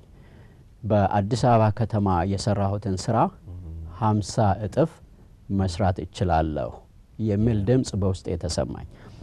እዛ ያው የሂሳብ ሰው ስለነበርኩኝ የአዲስ አበባ ከተማ ስራ 50 እጥፍ ማለት ምን ማለት ነው ብዬ ወዲያው ካልኩሌሽን ውስጥ ገባሁኝ። ይህ ማለት 50 ከተማ ነው። አዲስ አበባ ከተማ አንድ ከተማ ነው፣ 50 ከተማ ነው ማለት ነው ብዬ አሰብኩኝ። ከዛ ጊዜ ወሰደን ጸለይን እና አንድ ቀን ቁጭ አልኩኝ ለመጻፍ። እግዚአብሔር በውስጤ አንድ ሀሳብ ሲያስቀምጥ ጊዜው ሰጥቼ ቁጭ ስል በቃ የሚፈስ ነገር አለ። ብዙ ጊዜ እግዚአብሔር ያለማመደኝ ነገር የሚፈስ ነገር አለ። ቁጭ ብዬ መጻፍ ጀመርኩኝ። ከዛ ከደቡብና ምስራቅ አፍሪካ ከ23ቱ ሀገሮች 50 ትልልቅ ከተሞችን መረጥኩኝ። ከኬፕ ታውን ደቡብ አፍሪካ ጀምሮ እስከ አስመራ ኤርትራ ድረስ የህንድ ውቅያኖስ ሀገሮችን እንደነ ማዳጋስካር፣ ሞሪሸስ፣ ሲሸልስ የመሳሰሉትን ያጠቃልላል። 50 ከተሞችን ትልልቆቹን ከተሞች መረጥን። ኢትዮጵያ ውስጥ 8 ከተሞች የነዛን ከተሞች ህዝቦች ወይም ፖፑሌሽን የህዝብ ቁጥር ሲደምር 50 ሚሊዮን ሆነ። ከዛ በኋላ 50 ቀን የሚል ወደ ውስጥ የመጣ 50 50 50 ነበር የሚለው 50 ትልልቅ ከተሞች 50 ሚሊዮን ህዝብ በ50 ቀን በአንድ ጊዜ በወንጌል መድረስ። ከዛ እንዴት ነው የምንደርሰው ብዬ ደግሞ ሳስብ በቃ ስትራቴጂዎቹም መፍሰስ ጀመሩ። ብዙ ስትራቴጂዎችን ጻፍኩኝ። ከዛ ያንን ከጻፍኩ በኋላ መጀመሪያ ከራሳችን ቲም ወይም ቡድን ጋራ ለነሱ አካፈልኩኝ አብረን። እነሱም ብዙዎቹ ተስማሙ ከጥቂቶች በስተቀር። ጥቂቶች ጥያቄዎች ነበሯቸው። ይሄ እንዴት ሊሆን ይችላል? አንድ ከተማ እንኳን የሚኖሩ አብያተ ክርስቲያናት በአንድ ላይ ተባብረው መስራት አይችሉም? አንተ 23 ሀገሮችን አፍሪካን ነው የምታስበው፣ እንዴት ሊሆን ይችላል የሚሉ ጥያቄዎች ነበሩ። እኔ ግን ለሚያምን ሁሉ ይቻላል፣ ለእግዚአብሔር የሚሳነው ነገር የለም። እኛ አይደለንም የምንሰራው፣ እኛ መሳሪያዎቹ ነን እንጂ እግዚአብሔር ራሱ ነው የሚሰራው። የሚታዘዙ ሰዎችን ካገኘ እግዚአብሔር ይሰራል፣ ሀሳቡን ይፈጽማል ብዬ እነሱን እያበረታታሁ ቀጠልን። ከዛ ከ23ቱም ሀገሮች ከዋና ዋና ከተሞች መሪዎችን፣ የተለያዩ መሪዎችን፣ የቤተክርስቲያን መሪዎችን፣ በመንግስት መስሪያ ቤቶች የሚሰሩ ሰዎችን፣ በሚዲያ የሚሰሩ ሰዎችን፣ በዩኒቨርሲቲ የሚሰሩ ሰዎችን ወደ ናይሮቢ ኬንያ ጠራንና ራእዩን አካፈልን። ብዙዎች በደስታ ተቀበሉት። ከዛ የ2 ዓመት የዝግጅት ጊዜ አደረግን። በጣም የሚገርም ነገር ነው ያን ያየ ነው ማለት ነው። በነዛ 50 ቀናት በ50 ከተሞች ውስጥ አስደናቂ ነገር። ራእይ ሲኖር ሰው እንዴት እንደሚተባበር የራእይን ኃይልና የራእይን ታላቅነት ደግሞ የድፍረትንም ደግሞ ታላቅነት አይቻለሁ። ከዛ በላይ ደግሞ እግዚአብሔር ሲናገር የተናገረውን ለመፈጸም እግዚአብሔር እንዴት ታማኝ እንደሆነ ደግሞ አይቻለሁና በነዛ 50 ከተሞች ግማሽ ሚሊዮን ህዝብ አሰለጠነን። በተለያዩ ስትራቴጂዎች 105 የተለያዩ የወንጌል ስርጭት የደቀ መዝሙር ስልቶች ነበሩን። በጣም በሚያስደንቅ ሁኔታ ማለት ነው። ለሰዎች ደግሞ ፍጠሩ አልናቸው። ወንጌልን በከተማችሁ እንዴት እንደምታደርሱ ፍጠሩ። የተለያዩ ዘዴዎችን እግዚአብሔር እንዲሰጣችሁ ጸልዩዋልን። ሰዎች በጣም ክሬቲቭ ሆኑ፣ በቃ የሚፈጥሩ ሆኑ ማለት ነው። አዳዲስ ሀሳቦች የሚያፈልቁ ሆኑ። ለሰው ደግሞ ስፍራ ሲሰጥ፣ ጊዜ ሲሰጥና በእንግሊዝኛ ኤምፓወር ስናደርግ ማለት ይህንን መስራት ትችላላችሁ፣ እንዴት እንደሚሰሩ ራሳችሁ ዘዴውን ፍጠሩ ስንል ሰዎች በጣም የመፍጠር ችሎታ እንዳላቸው ደግሞ አይቻለውና ግማሽ ሚሊዮን ህዝብ አሰለጠነን፣ በዘመቻው አሰማራን በ50ዎቹ ከተሞች። በጣም የገረመኝ ስንት ቤተክርስቲያን እንደተባበረ ነው በዛ ስራ። 21,000 ቤተክርስቲያናት አንድ ላይ ሆነው 300 ዓለም አቀፍ ድርጅቶች አንድ ላይ ሆነው በዛን ጊዜ ሬይዝ ያደረግነው የገንዘብ መጠን $8 ሚሊዮን ነበረ። ያንን ሬይዝ አድርገን 2000 ግብረ ኃይል አቋቁመን በ2000 ግብረ ኃይል ውስጥ የነበሩ 10,000 መሪዎች አንድ ላይ ሆነው ከተሞቻቸውን በክርስቶስ ወንጌል ለመድረስ የሰሩት ስራ በጣም ነው የሚያስደንቀኝ። የአንድነትን ኃይል፣ የመተባበርን ኃይል እግዚአብሔር እኔና አብ አንድ እንዲሆነን አንድ ይሆኑ ዘንድ ያለው ያ የአንድነት ኃይል እንዴት አስደናቂ እንደሆነ አይቻለሁ። እግዚአብሔር ካቀድነው ካሰብነው በላይ፣ ምክንያቱም እግዚአብሔር ከኛ አእምሮ በላይ መስራት የሚችል አምላክ ነውና በኋላ ሪፖርቶቹ ከ50 ከተሞች ሲሰበሰቡ 50 ሚሊዮን ሳይሆን ወንጌልን የሰማው 64.5 ሚሊዮን ሰው ነበር ወንጌልን የሰማው። ከዛ ውስጥ ጌታን ለመቀበል የወሰኑ ሰዎች ቁጥር 1,720,000 እና በእምነትና በድፍረት የእግዚአብሔርን ድምጽ በመታዘዝ በእግዚአብሔር ላይ በመታመን እርምጃ ወስደን ይህንን ስራ ለመስራት ባንነሳ ኖሮ የሁሉ ውጤት አይገኝም ነበር። ስለ ዘመቻ ፊልጶስም ስለ ጽድቅ ፀሐይም ስናነሳ በኋላ ደግሞ በተለይ በስፋት እናነሳበታለን ብዬ አስባለሁ። ስለ ኤኔክ ራሱ ለኢትዮጵያ ቤተክርስቲያን ትልቅ ራእይ ይመስለኛል እሱ ራሱና ስለ ሌሎቹም ራእዮች እንደዚህ በእናንተ ቤተሰብ በኩል እግዚአብሔር አምጥቷቸው ስለተሰሩ ነገሮች ሳስብ ስለ ራእይ ብዙ እንዳይና እንዳስብም አድርጎኛልና ምናልባት አንድ ጥያቄ ማንሳት እንፈልገው ራእይ ከእግዚአብሔር ብቻ ነው ብላችሁ ታምናላችሁ እናንተ? የራእይ ምንጭ እግዚአብሔር ብቻ ነው ብላችሁ ታምናላችሁ? ራእይ ማለት ወይም ቪዥን ማለት ማየት ማለት ነው። ማየት ከሚለው ነው የሚመጣው።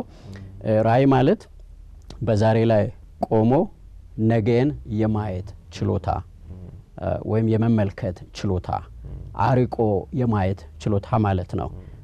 ራእይ ማለት ራእይ ከተለያዩ ምንጮች ይመጣል። አንደኛውና የመጀመሪያው ከእግዚአብሔር ከራሱ ነው ራእይ የሚፈልቀው ማለት ነው። እግዚአብሔር ራእይን ይሰጣል። መስራት የሚፈልገውን ነገር እግዚአብሔር ለልጆቹ ይናገራል። እግዚአብሔር ራእይ የሰጣቸው ብዙ ሰዎች አሉ በመጽሐፍ ቅዱስ ውስጥ። እንደውም እግዚአብሔር ራእይ ሲሰጥ አንተ ይሆናለሁ ያልከውን ነገር እግዚአብሔር ያደርጋል። ለምሳሌ ያህል ዳዊት የበጎች እረኛ በነበረ ጊዜ ነው እግዚአብሔር የእስራኤል መሪ አደርጋለሁ ያለው። የመጀመሪያው የእስራኤል መሪ ንጉሥ ሳኦል የጠፉትን የአባቱን አህዮች ሲፈልግ ነው እግዚአብሔር የእስራኤል መሪ አደርጋለሁ ያለው። ማርያም እሷ ኢየሱስን ወልዳለሁ ብላ ጠብቃ አይደለም። በድንገት መልአኩ መጣና የህይወቷን ራእይ ሲሰጥ የህይወቷን አቅጣጫ ሲለውጥ አንቺ የተባረክሽ ነሽ እና የእግዚአብሔር መንፈስ በአንቺ ላይ ይመጣል ኢየሱስን ትወልጃለሽ ብሎ ራእይ ሲሰጥ እግዚአብሔር የራእይ ምንጭ እንደሆነ ብዙ የመጽሐፍ ቅዱስ ምሳሌዎች አሉ። ከዛ በተጨማሪ ራእይ ከተለያዩ ነገሮች ይፈልቃል። ሌላው ራእይ የሚፈልቅበት ነገር ከችግር ነው የሚፈልቀው።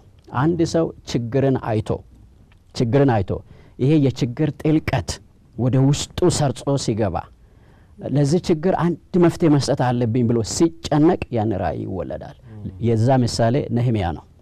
ነህምያ የኢየሩሳሌምን ቅጥር መፍረስ ህዝቡ በትልቅ ነቀፌታ ውስጥ እንዳለ በሰማ ጊዜ የችግሩ ጥልቀት ወደ ህይወቱ ገባ።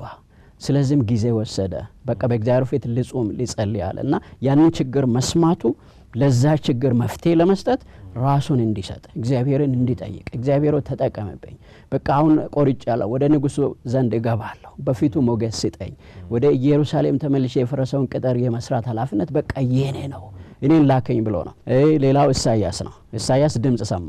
እግዚአብሔር ሲጨነቅ ማንን ልላክ፣ ማንስ ይሄድልኛል፣ መስራት እፈልጋለሁ ስል ኢሳይያስ ድምጽ ሰማና እኔን ላከኝ ስል እንመለከታለን። የተለያዩ መሪዎች በዓለም ላይ የነበሩ መሪዎች እንደ ማዘር ቴሬዛ ችግርን ያዩ ጊዜ ራእይ የወለዱ፣ እንደ ኔልሰን ማንዴላ ችግርን ያዩ ጊዜ ራእይ የወለዱ፣ እንደ ማህተማ ጋንዲ ችግርን ያዩ ጊዜ ራእይ የወለዱ፣ እንደ ማርቲን ሉተር ኪንግ ችግርን ያዩ ጊዜ ራእይ በውስጣቸው የተወለደባቸው ሰዎች አሉና አንድ ሰው ችግርን አይቶ ይህን ችግር ማስወገድ አለብን ብሎ ሲነሳ ራእይ ይወለዳል። ሌላ ደግሞ ራእይ የሚወለድበት ምንጮች አንድን ጠንካራ ጎን በአንድ ድርጅት ውስጥ ለምሳሌ አይተን ይሄንን ጠንካራ ጎን እንዴት የተሻለ ጠንካራ እናደርገው ብለን ስናስብ ራእይ ይመጣል። አንድን ደካማ ጎን ደግሞ አይተን ይሄን ደካማ ጎን እንዴት እናስወግድ ስንል ራእይ ይወለዳል። ራእይ ደግሞ ከሌሎች ሰዎችም ይመጣል። የግድ እኔ መሪ ስለሆንኩ ከኔ ሁሉ ጊዜ መምጣት የለበትም። ራእይ ከሌሎች ሰዎች ደግሞ ይመጣል። ስለዚህ ነው ከሌሎች መስማት ከሌሎች መማር ለመሪ እጅግ አስፈላጊ የሚሆነው ማለት ነው። ከሌሎች የሚመጣውን ራእይ ደግሞ በትክክል መናገር መቻል አለብን። ኢከሌ ሲናገር ወይም ኢከሌ ሲያስተምር በሰማሁ ጊዜ እግዚአብሔር እንዲህ አይነት ራእይ በውስጥ የወለደ ማለትና ለሌሎች ሰዎችም ደግሞ ክሬዲት መስጠት እጅግ ያስፈልጋል። ራእይ ደግሞ ከማንበብ ከመማር ደግሞ ይወለዳል። እኔ አንድ መጽሐፍ ሳነብ ይሄንን እግዚአብሔር ለካ መስራት ይችላል፣ እኔ ስለምን አልሞክረውም ስንል እግዚአብሔር ያንን ደግሞ ተጠቅሞ በህይወቴ ራእይ ያስቀምጣል ማለት ነው። እና የራእይ ምንጮች በጣም ሰፊ ናቸው። ግን ምንጩ አንድ ይሁን ሁለት ይሁን ሶስት ትልቁ ነገር ሁሉ ጊዜ ለመስማት ሁሉ ጊዜ ለመማር የሰማነውንና የተማርነውን ደግሞ ሌሎችን ሰዎች ለመጥቀም ለመስራት እርምጃ ስንወስድ ራእይ በተግባር ሲገለጥ ትምህርት እውቀት በተግባር ሲገለጥ ነው። ራእይ ደግሞ ትልቁ ነገር ጥቅሙ ለኔ አይደለም። እኔ ራእይን ተቀብዬ ከተለያዩ ምንጮች ተቀብዬ ሳስተናግድ ጥቅሙ ለኔ አይደለም፣ ጥቅሙ ለሌሎች ነው። ክብሩ ለእግዚአብሔር ነው። እኔ ከራእይ የምጠቀመው ነገር ምንድነው? ውስጤ ሐሴት ያደርጋል። ለኔ ሳቲስፋክሽን ወይም ደግሞ ምንድነው በውስጥ ያለው ፍላጎት በቃ ይሟላል ማለት በውስጥ ያለው ባዶነት ናፍቆት ፍጻሜ ያገኛል። የኔ ጥቅም ይሄ ነው፣ በቃ ሳቲስፋክሽን ማግኘት ነው። ግን ጥቅሙ ለኔ አይደለም። ብዙ ጊዜ አንዳንዴ የምንስተው በዚህ ጉዳይ ነው። ራእይ ሲመጣ በቃ እኔ የምጠቀም ይመስለኛል፣ ግን እኔ አይደለም። ወደ ግል ህይወታችሁ ደግሞ መለስ ልበል። ልጆቻችሁ ከተለያየ ሀገር የተወለዱ ልጆች እንዳሏችሁ ሰምቻለሁ በአገልግሎት በመንቀሳቀስ ጊዜና እንዲሁም ዩኤን ነው የሚባል ነገር ልጆቻችን የመጀመሪያ ልጃችን ናቲ የተወለደው ዩጋንዳ ነው። ኦኬ ከዛ በኋላ ናቲ ኦልሞስት 2 አመት ሊሆነው 2 አመት አልሆነም አመት ከ10 ወር ሃኒ ተወለደች እዚህ ነው የተወለደች ኢትዮጵያ ማለት ነው። እና ደግሞ ከዛ ፊሊፕ ዘመቻ ፊሊጶስ ላይ ነው የተወለደው። ኦኬ እና ሱዚ ነው የተወለደው። ከዛ በኋላ ኔሲ የመጨረሻ ልጃችን ሳውዝ አፍሪካ ነው የተወለደችው። ስለዚህ ሁለቱ ውጪ ሁለቱ እዚህ ነው የተወለዱት። ስንኖር ደግሞ በተለያዩ ሀገሮች ነው የኖር ነው። መጀመሪያ ኦልሞስት ለ1 አመት ለ10 ወር ናቲ ኡጋንዳ ሲወለድ ኡጋንዳ ነው የኖር ነው። ከዛ ተመልሰን ኢትዮጵያ ውስጥ ለ5 አመት ያክል ኖርን የግሬት ኮሚሽን ስናስተባበር። ከዛ በኋላ ዚምባብዌ ሄደን ዚምባብዌ 6 አመት እዛ ተቀመጠን። ከዛ በኋላ ቢሮአችንን ወደ ፕሪቶሪያ ደቡብ አፍሪካ ወሰደን። እዛ ደግሞ 5 አመት ተኩል ተቀመጠን። አሁን ደግሞ ላለፉት 3 አመት ተኩል ጊዜ በአሜሪካ በፍሎሪዳ ግዛት ኦርላንዶ ከተማ ነን ያለነውና በቃ ዓለም አቀፍ ነን። ቤተሰባችንም ዓለም አቀፍ፣ ጉዟችንም ስራችንም ዓለም አቀፍ። እንዲሁም በቀደም ከአንዳንድ ልጆች ጋር ቁጭ ብለን ስለናንተ እየተጫወትን ነበርና ያነሳነው ሀሳብ ነበር የበቄ ህይወት አለ አንድ ሰው ልክ የአብርሃምን ህይወት ይመስለኛል አለ። ድንኳኑን በቄ በጣም አይመታውም፣ ልክ እንደ አብርሃም ለቀቅ አድርጎት ነው ለመንቀል እንዲቀለው ተነስቶ የሚሄድ ነገርና እንዲሁም ናቲ ያለ የተባለው ነገር ሁሉ ሰምቻለሁ። አንድ ጊዜ ከአንድ ቦታ ወደ አንድ ቦታ ስትሄዱ ይመስለኛል ምን ነበር ሸው ለልጆቻችን ከቦታ ወደ ቦታ መንቀሳቀሱ ቀላል አልነበረ። መጀመሪያ ከኢትዮጵያ ስንወጣ ሁሉም ትንንሽ ነበሩ እና ምንም የሚከብዳቸው ነገር አልነበረም እና ከዚምባብዌ ወደ ሳውዝ አፍሪካ ሙቭ ለማድረግ እየተንቀሳቀስን እያለን ኦኬ ጨርሰናል ሁሉ ነገርና ለልጆቹ አልነገርናቸው ነበር። ቆይተን ነገርናቸው እና እንደ ቀን ላይ ነግረናቸው ማታ ዲቮሽን የፋሚሊ ዲቮሽን ታይም ኖሮን ቁጭ ብለን መጽሐፍ ቅዱስና በቄ የአብርሃምን ታሪክ አንበበ ማለት ነውና ምንድነው ኖርማሊ የሚያደርገው መጽሐፍ ቅዱስ ክፍል አንብቦ ከዛ በኋላ አንተ ምን ተማርክ አንቺ ምን ተማርሽ ከዛ እናወራዋለን ማለት ነው። ከዛ ያንን ቃል አነበበና እያንዳንዱ ሰው ጠየቀ። ናቲ አጠገብ ደረሰ ማለት ነውና ናቲ እግዚአብሔር አብርሃምን ከዘመድህ ከወገንህ ከምድርህ ተለይተህ ውጣ ብሎ ሲያዘው ምን የተሰማው ይመስልሃል አለው ማለት ነው። ከዛ ናቲ ትንሽ አሰበና አይ ቲንክ አብርሃም አሁን እኔ የሚሰማኝን ስሜት የተሰማው ይመስለኛል ማለት ነው። ምክንያቱም እኛ አላወቅንም ነበር ያን ያህል እኛ ወደ ሳውዝ አፍሪካ ሙቭ ለማድረግ መዘጋጀታችን ናቲን ያን ያህል ይጎዳዋል ብለን አላሰብንም ነበር። እኔና በቄ እንትናል ማለት ነው የእውነታችን አዘን ማለት ነው ልጅ በጣም ተጎድቷል ማለት ነው ብለን አሰብን። ከዛ ጸለይንለት ቁጭ ብለን ማውራት ጀመረን ምናምንና ሙቭ በማድረጋችን ወደ ዚምባብዌ በመሄዳችን ከሁሉም ልጆች ይልቅ የተጎዳው ናቲ ነው። ወደ ደቡብ አፍሪካ በመሄዳችን የተጎዳው ናቲ ነው። ሸዋ እንዳለችው ለልጆቻችን ቀላል አልነበረ። ምክንያቱም አንድ ሀገር ውስጥ ጓደኞችን ካፈሩ በኋላ ወደሚቀጥለው ሀገር ስንሄድ ያንን የነበሯቸውን ጓደኞች በሙሉ እርግፍ አርገው ትተው ሄደው ገና አዲስ ሀገር ውስጥ አዲስ ጓደኛ ማፍራት ጊዜ የሚፈጅ ነገር ነውና ግን በጣም የሚገርመው ነገር እኛ ልጆቻችን በጣም የተጎዱ ነበር የሚመስለን ማለት ነው በእኛ ከቦታ ቦታ በመዘዋወር እና የዛሬ 2 አመት ናቲ ወደ ኮሌጅ ለመግባት ሲዘጋጅ ኤሴይ ጻፍ አሉት። ወደ ዩኒቨርሲቲ ለመግባት ስለ ህይወት ጻፍ አሉት እና የጻፈውን ነገር አሳየኝ። በጣም ነው ጌታ ነው ያመሰገንኩት እና በጻፈው ነገር ምንድነው ያለው እኔ ዓለም አቀፍ ሰው ነኝ አለ በጽሁፉ ላይ። እኔ ዓለም አቀፍ ሰው ነኝ። ወላጆቼ ከኢትዮጵያ ወደ ዚምባብዌ ከዚምባብዌ ወደ ደቡብ አፍሪካ ከደቡብ አፍሪካ ወደ አሜሪካ ተጉዘዋል። እኔም ከነሱ ጋር አብሬ ተጉዣለሁ። ያኔ እነሱ ከቦታ ቦታ ሲንቀሳቀሱ ብዙ ጥያቄዎች ነበሩኝ። ለምንድን ነው ከዚህ ሀገር ወደ ሌላ ነቅለውን የሚወስዱት እያልኩ ጠይቅ ነበረ። ለካ አሁን ሳስብ አለ ለካ አሁን ሳስብ እኔ ዓለም አቀፍ መሪ ሆኜ እያደኩ ነበረ በዚህ ሁሉ እና የተለያዩ ባህሎችን አውቄ ከተለያዩ ሰዎች ጋራ የመኖር ችሎታዬና ብቃቴ እያደገ ነበረ። ስለዚህ እኔ አሁን ወደ እናንተ ዩኒቨርሲቲ ሲገባ ይሄን ሁሉ ልምድ ይዤ ነው የመጣው። ዓለም አቀፍ መሪ ነኝ፣ ዓለም አቀፍ ሰው ነኝ። በቃ ዜግነቴ ዓለም አቀፍ ነው፣ ባህሌ ዓለም አቀፍ ነው እና ለዚህም ዩኒቨርሲቲ ወደፊትም ደግሞ በትውልድ ማደርገው አስተዋጽኦ አለ ብሎ ነው የጻፈውና ያንን ሲያሳየኝ እንባ ነው የተናነቀኝ ማለት ነው። እግዚአብሔር እንዴት በቃ እንደሚሸከም እሱን ስናገለግል ቤተሰባችንን ልጆቻችንን እንዴት እንደሚጠብቅ እንዴት እንደሚሸከም እንዴት እንደሚያስተምራቸው ሳይ በቃ ጌታን በጣም አመሰገን። ግን ይሄ እንደዚህ አሁን የሚለው ነገር በቀላሉ እንደዚህ ብድግ ብሎ የመጣ ነገር አይደለም። ምክንያቱም ከቦታ ወደ ቦታ በዞርን ቁጥር ልጆቹን ስንነቅላቸው ከቦታ ወደ ቦታ የሚፈጠረው ችግር በጣም ትልቅ ችግር ነው። በዛ ላይ ደግሞ እግዚአብሔር ለአገልግሎት ሲጠራን እኛን ጠራን እንጂ ልጆቻችንን አልጠራም። እኔ ሁሉ ጊዜ የማስበውም እምለውም ደግሞ የምጸልየውም ነገር ነው። እግዚአብሔር እኛም በመጥራቱና እኛ እግዚአብሔርን በማገልገላችን ልጆቻችን እንዲጎልባቸው የምፈልገው ነገር ምንም የለም። ማንም ኖርማል እናትና አባት የሚኖረውን የኖርማል እናትና አባት ያለው ሰው ልጆች የሚኖሩትን ላይፍ የኛም ልጆች እንዲኖሩ ፈልጋለሁ።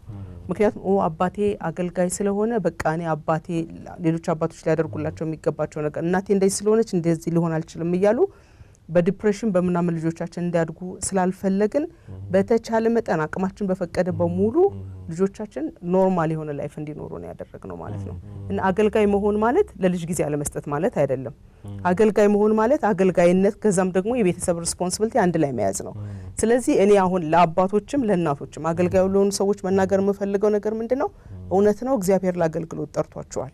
እግዚአብሔርን ውጪ ስታገለግሉ ቤት መታችሁ ደግሞ ቤታችሁ ማገልገል አለባችሁ። አለበለዚያ ውጪ የምናሸንፈው ሰይጣን ቤት መጥቶ ቤታችንን ያሸንፋል ማለት ነው። ስለዚህ ለሰይጣን መንገድ መስጠት የለብንም። በቃ የእግዚአብሔር ቤት ይሄ የኛ ቤት ነው ተባስቶ ነገ ብዙ ቤተክርስቲያኖች የሚሆነው። ስለዚህ በተቻለ መጠን አገልጋዮች ለልጆቻችን ጊዜ እንስጥ። መንፈሳዊ ነገራቸው ላይ ፎከስ እናድርግ፣ ስጋዊ ነገራቸውም ላይ ለልጆቻችን ፎከስ እናድርግ። በቂ በዚህ በጣም በተጣበበ በስብሰባ በስራ አመራር በተለያየ በተጣበበ ሁኔታ ውስጥም ሆነ ለቤተሰብ ያለ ጊዜ አለና ያ ያስደንቀኛል። ከዛም አልፎ ደግሞ እንዲህ ለስብሰባም ስትመጣ ለረፍትም ስትመጣ ለኛም ለሌሎችም ሰዎች ትንሽ ጊዜም ቢሆን አለ ማለት በእንደዚህ አይነት ፖዚሽንም ሆኖ የመደረስ የመጨበጥ ነገር አለና ይሄ ከናንተ ያለው ትልቁ ኳሊቲ ይመስለኛል። እኛ ከመጀመሪያው ጀምሮ ማለት ልጆች ሲወለዱ እኔና ሸዋ ጸለይንና ያው ኃላፊ ስትሆን በጣም ጊዜ ይጠባል። ብዙ የሚፈልጉ ሰዎች አሉ፣ ብዙ ዲማንዶች አሉ እና ተነጋገርን። አገልግሎታችንን ሳንበድል ልጆቻችንን እንዴት ነው ማሳደግ የምንችለው ብለን ተነጋገረንና ተስማማን። ሸዋ የቤተሰቡን ኃላፊነት እሷ እንድትሸከም ልጆቹን የመርዳት የማሳደግ ኃላፊነት እሷ እንድትሸከም እኔ ደግሞ የውጭውን አገልግሎት በአብዛኛው ለመሸከም ተስማማን። ከዛ የተነሳ ብዙ ጊዜ እኔ ትራቨል ሳረግ ወይም ሲጓዝ ብቻዬን ነው የምጓዘው። እሷ አልፎ አልፎ ነው ከኔ ጋራ የሚተደው፣ ምክንያቱም ለቤት ደግሞ ቅድሚያ ስለሰጠን ማለት ነው። ወደ ቤት ደግሞ ሲመለስ እኔ ምን አደርጋለሁ? ከልጆች ጋራ በተቻለ መጠን ጊዜ እንዲኖረኝ ጊዜን ለመፍጠር እሞክራለሁ። ማታ የመጽሐፍ ቅዱስ ታሪኮችን አነብላቸዋለሁ፣ አብረን እንጸልያለን። እንደውም አሁን ትንሿ ልጃችን ኔሲ አሁን 7 ዓመቷ ነው። ቤት ካለው እኔ ነኝ በቃ እሷን ወደ መኝታ ክፍል መወስዳት ማስተኛት እንቅልፍ እስከወስዳት ድረስ አጠገቧ መቀመጠው እኔ ነኝ። መጽሐፍ ቅዱስ ታሪክ እኔ ነኝ ማነብላት ምጸልይላት እኔ ነኝ። እኔ ከሌለው ማንም ሰው መጽሐፍ ቅዱስ ታሪክ እንዲያነብላት አትፈልግም።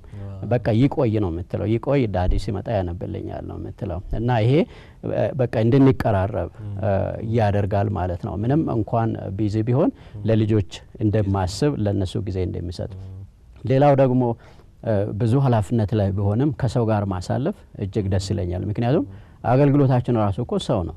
ከሰው ጋር ካልተቀራረብን ጓደኛ ካልሆነን ምንድነው የምናገለግለው?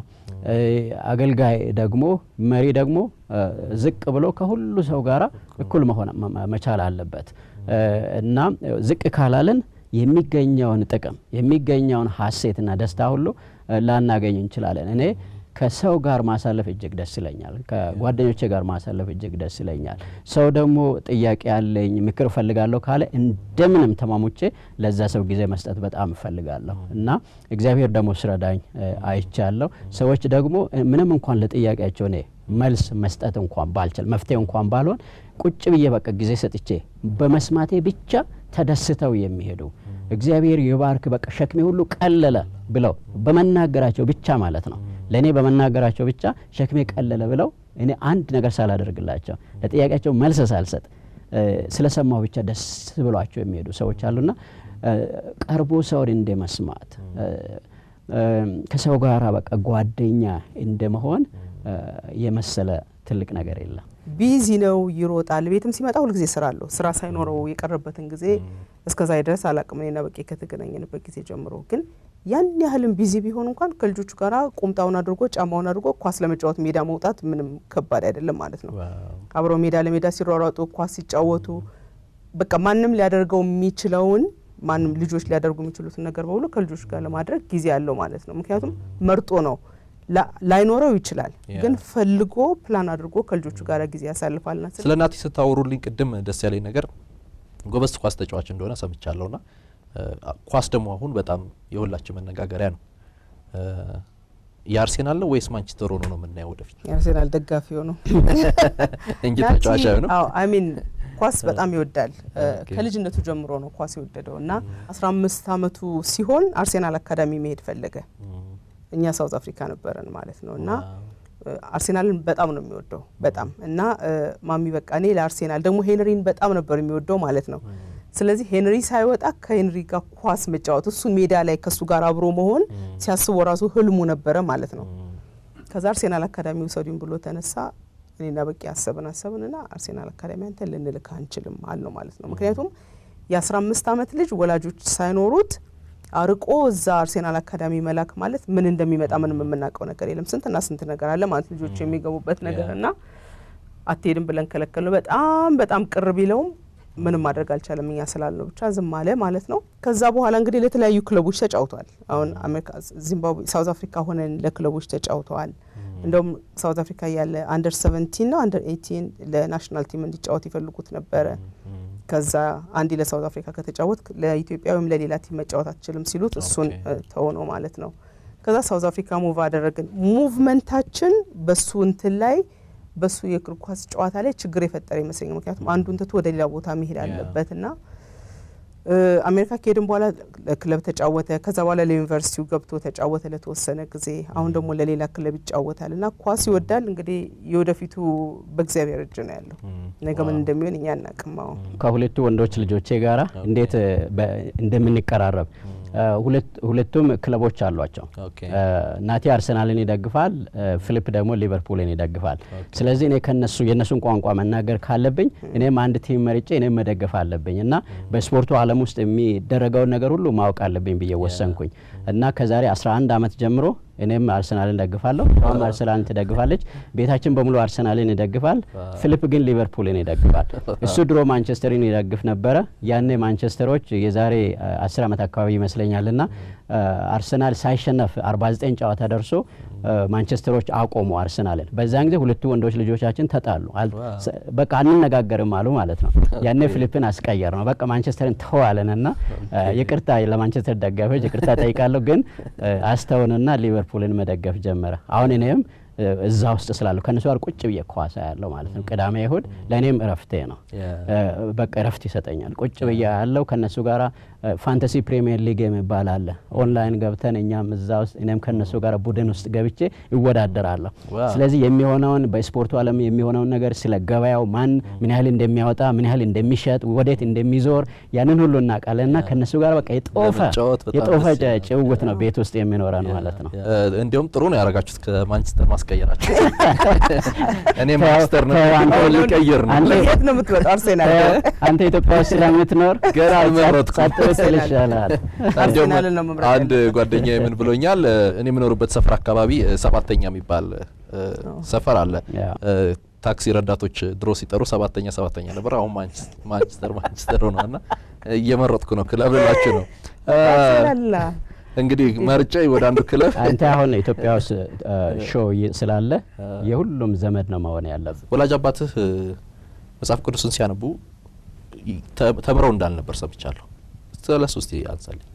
እኔ የ5 አመት ልጅ ሆኜ ቤተሰባችን ጌታን አያውቅም ነበረ። ያኔ ደግሞ ወንጌል ወደኛ አካባቢ ገና አልገባም ነበረ። ሰው ያገኘውን ሁሉ ያመልክ የነበረበት ጊዜ ነው። በዛ ጊዜ በአስደናቂ ሁኔታ ወንጌል ወደኛ አካባቢ ገባ፣ ወደኛም ቤት መጣ። እግዚአብሔር ህይወታችንን ለወጠ። ከዛ ጌታን ከተቀበልን ከ2 ቀን በኋላ አባቴ ትምህርት ቤት ገብተው አቆም መጽሐፍ ማንበብ አይችሉም፣ ማየም ነበሩ እና ከብቶችን ለመጠበቅ ከብቶችን የሰፈሩን ከብቶች ይዘው አንድ ወንዝ አካባቢ ሲሄዱ ወንዝ አጠገብ መጽሐፍ ቅዱስ ወድቆ ያገኛሉ። ያንን መጽሐፍ ያነሱና መክፈት ይጀምራሉ። ማንበብ አይችሉም። ልክ መክፈት ሲከፍቱና በቃ ሲያዩ አንድ የሆነ ድምጽ ይሰማሉ። ይህ የኔ ቃል ነው የሚል። ማን ነው የምናገረኝ ብለው ዞር ብለው ሲያዩ ማንም የለም። በኋላም በቃ ስለዛ ነገር ሲያስቡ ሲያሰላስሉ እንደገና የሆነ በውስጣቸው የሰሙት ድምጽ ነበር ሄድና ዛፍ ጥላ ስር ተቀመጥ የሚል ሄደው ተቀመጡ መጽሐፉን ከፈቱ እግዚአብሔር ሆይ ይህ ያንተ ቃል ነው ወይ እኔ አሁን ያንተ ልጅ ነኝ ክርስቶስ የህይወቴ ጌታ ነው እኔ ማንበብ አልችልም ይሄንን ያንተ ቃል ከሆነ አንተ እንዳነበው እርዳኝ ደግሞ ይሄን መጽሐፍ ማንበብ የቻልኩ እንደሆነ የህይወት ዘመኔን ለሌሎች አስተምራለሁ ብለው ልክ ዛፍ ጥላ ስር ተቀምጠው ያንን ሲሉ አባቴ ወዲያው መጽሐፍ ቅዱስ ማንበብ ጀመሩ እግዚአብሔር ተአምራት ሰራ በህይወታቸው ያን ምሽት ወደ ከብቶችን ይዘው ወደ ቤት መጡ ያካባቢው ሰው ሁሉ እንዲሰበሰብልኝ ፈልጋለሁ መናገረው ታሪክ አለኝ አሉ ከዛ ቆመው የሆነውን ነገር ሁሉ ተናገሩ መጽሐፍ ቅዱስን አነበቡ ለሰው ሁሉ አስገራሚ አስደናቂ ነገር ነበር እና እኔ የተከተልኩትን ኢየሱስን እናንተም ተከተሉ ብለው ሰበኩ በሚያስገርም ሁኔታ ያን ምሽት ያካባቢያችን ህዝብ በሙሉ ወደ ጌታ መጣ ሰይጣንን ካደ የእግዚአብሔርን ልጅ ኢየሱስን በማመን የሚገኘውን መዳን አገኘ የወንጌል ብርሃን በአካባቢያችን በራ በጣም የሚያስገርም ነገር ምንድነው አባቴ ለ37 አመታት የክርስቶስን ወንጌል እየሰበኩ ከኖሩ በኋላ የዛሬ 3 አመት ተኩል አካባቢ ወደ ጌታ ሄደዋል በ37 አመት የአገልግሎት ጊዜያቸው ማንበብ የሚችሉት መጽሐፍ ቢኖር አንድ መጽሐፍ ብቻ ነው ቅዱስ መጽሐፍ ሌላ ማንኛውም አይነት መጽሐፍ በአማርኛ የተጻፈ ብንሰጣቸው ፊደሎቹ ተመሳሳይ ናቸው ሌላ መጽሐፍ ማንበብ አይችሉም ለምንድነው ብለን እንጠይቃለን ፊደሎቹ እኮ ተመሳሳይ ናቸው ብለን ስንጠይቅ ይሄንን ቅዱሱን መጽሐፍ ሲከፍት ከሰማይ ትልቅ ብርሃን በዚህ መጽሐፍ ገጾች ላይ ያርፋል አይኖቼ ያያሉ ሌላ መጽሐፍ ግን ጨለማ ነው ማየት አልችልም ነበር የሚሉንና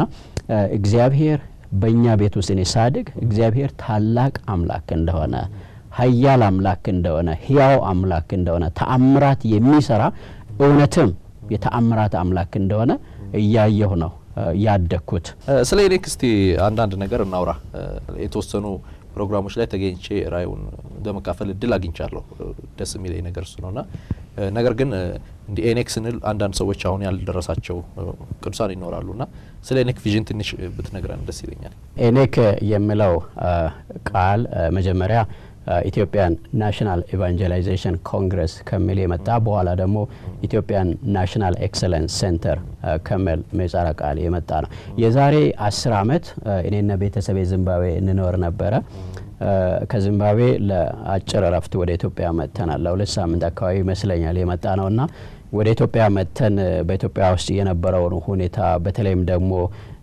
በአብያተ ክርስቲያናት ዙሪያ የነበረውን ሁኔታ ስናይ ያኔ መከፋፈል ነበረ መጣላት ነበረ እስከ ፍርድ ቤት ድረስ የሄድንበት ሁኔታ ነበርና ያንን ሳይ በጣም አዘንኩኝ ከዚህ በፊትም በዚህ ሾው እንደተናገርኩት ራይ አንድ ችግር ወደ አንድ ሰው ህይወት ውስጥ ሲመጣ ያንን ችግር መመልከት በሌላ አይን ማየት ስንችል በውስጣችን ሸክም ሲፈጠር እግዚአብሔር ራይ እየሰጠን ነው ማለት ነው የሚል ትምህርት ጌታ አስተምሮኛልና ይሄንን ሳይ የምድራችንን ደግሞ በተለይ ክርስቲያኑ ሀገሩን በጣም መውደድ እንዳለበት በሀገሩ እድገት መሳተፍ እንዳለበት ቤተክርስቲያናት በያሉበት ስፍራ ሁሉ እግዚአብሔር የዓለም ብርሃን ናችሁ ብለዋልና ብርሃን መሆን እንዳለባቸው በኢኮኖሚ እድገት በማህበራዊ ህይወት እድገት በትምህርት እድገት ከፍተኛ አስተዋጽኦ ማድረግ እንዳለባቸው ስለማመን ቤተክርስቲያናት ደግሞ አብዛኛውን ውስጥ ባለው በወንጌል ስራ ነውና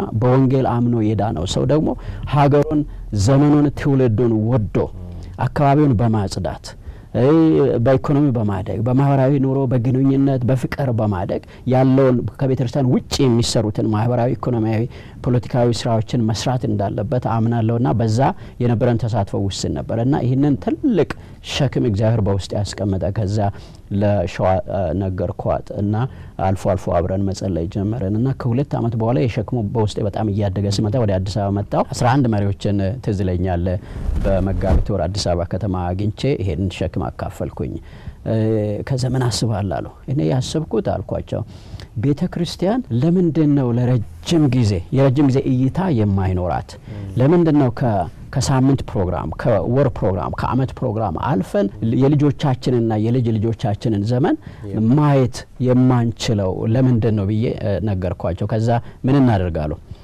ስሉ እኔ በቃ ብሔራዊ ጉዳዮች ላይ ዋና ብሔራዊ ጉዳዮችን አንስተን እስቲ እንነጋገር፣ እስቲ ጥናትና ምርምር እናደርግ እና ጉባኤ ንጥራ አልኩኝ። 6 ወር ተዘጋጅተን የመጀመሪያውን ጉባኤ በሶደሬ አደረግን።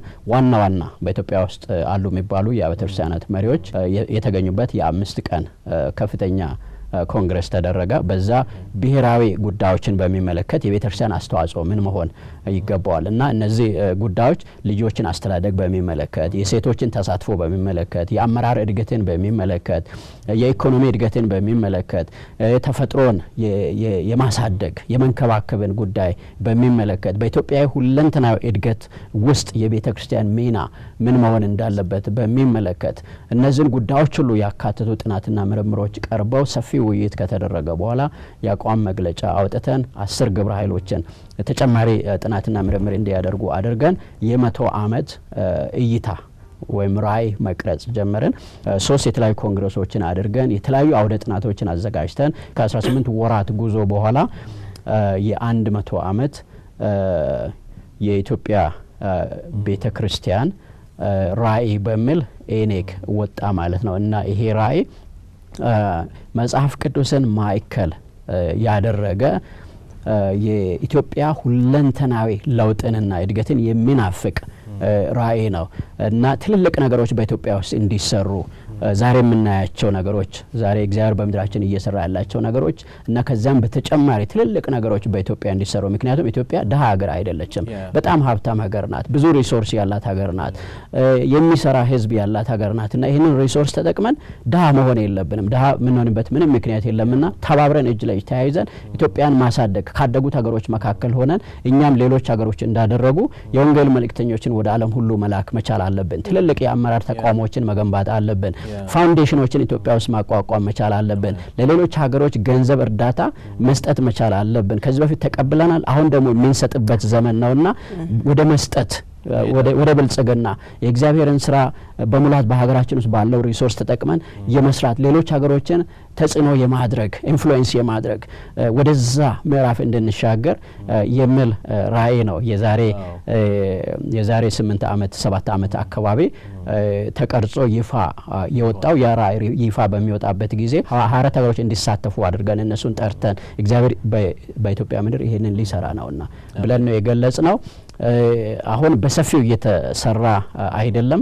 የረጅም ጊዜ ራዕይ ስለሆነ ቀስ ብሎ ነው መሰረት መጣል ያለበትና በዛ ሁኔታ ያለን ይመስለኛል። እግዚአብሔር ደግሞ እሰራለሁ ያለውን ነገር ሁሉ የሚሰራ ታማኝ አምላክ። የዘመቻ ፊልጶስን ትልቅ ግብና ስኬት የጽድቅ ፀሐይንም ግብ ማንሳት እንችላለን። የነዛ ሁሉ ጉልበቶች የአጥቢያ ቤተክርስቲያናት የወንጌላውያን ቤተክርስቲያናት አንድነት ህብረት እንደሆነ አንስተን ስንጫወትም ነበርና የዚህም የኤኔክም ስኬታማ መሆን ወይም የዚህ የ100 ዓመት እቅዱ ቪዥኑ ስኬታማ እንዲሆን ኢትዮጵያን ከነዛ አገሮች ተርታ ተመድባ ለማየት የቤተክርስቲያናት ጉልህ ድርሻ የሚኖረው እንዲህ በአንድነት የመሆን ነገር ይመስለኛል። በአንድነት መውጣት ያለብን ይመስለኛልና ከዚህ አንጻር ምናልባት የምታስተላልፉት መልእክት ይኖራል ብዬ አስባለሁ ለሌሎች ቤተክርስቲያናት አጥቢያ ቤተክርስቲያናት ይሄን ቪዥን ላልሰሙ ወይም ደግሞ ሰምተውም ላሉ ቢሆን ምን ትጠብቃላችሁ? እግዚአብሔር በተለያየ ጊዜ ለኢትዮጵያ ቤተክርስቲያን ቪዥን ሰጥቷል። እግዚአብሔር ቪዥን ሲሰጥ የማይሰራ ቪዥን አይደለም የሚሰጠው፣ የሚሰራ ቪዥን ነው።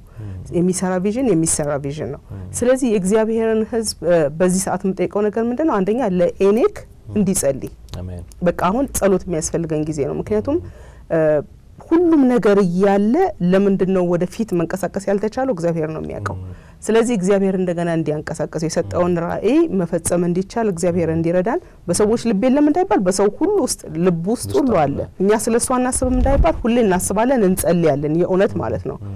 ግን ለምን አሁን እንደቆምን ለምን አሁን ስሎ እንዳደረገን የማውቀው ነገር የለም። ስለዚህ እግዚአብሔር እንዲረዳን ይህንን ሾው የሚያዩ ሰዎች በሙሉ ለኤኔክ እንዲጸልዩና እግዚአብሔር ወደፊት እንዲያንቀሳቅሰን የተናገረን ነገር መስራት መፈጸም እንድንችል እግዚአብሔር እንዲረዳን ብንጸልይ ደስ ይለኛል። በተጨማሪ ቅድም እንዳልከው በህብረት መስራት በጣም አስፈላጊ ነው። ምክንያቱም በጋራ ስንሰራ ብዙ ታላላቅ ስራዎችን መስራት እንችላለን። እኛም አይተናል። በዚህ በአጭር ዘመናችን በጋራ በመስራት ታላላቅ ስራዎችን ስንሰራ አይተናል። ኤኔክም በጋራ የሚሰራ ነው።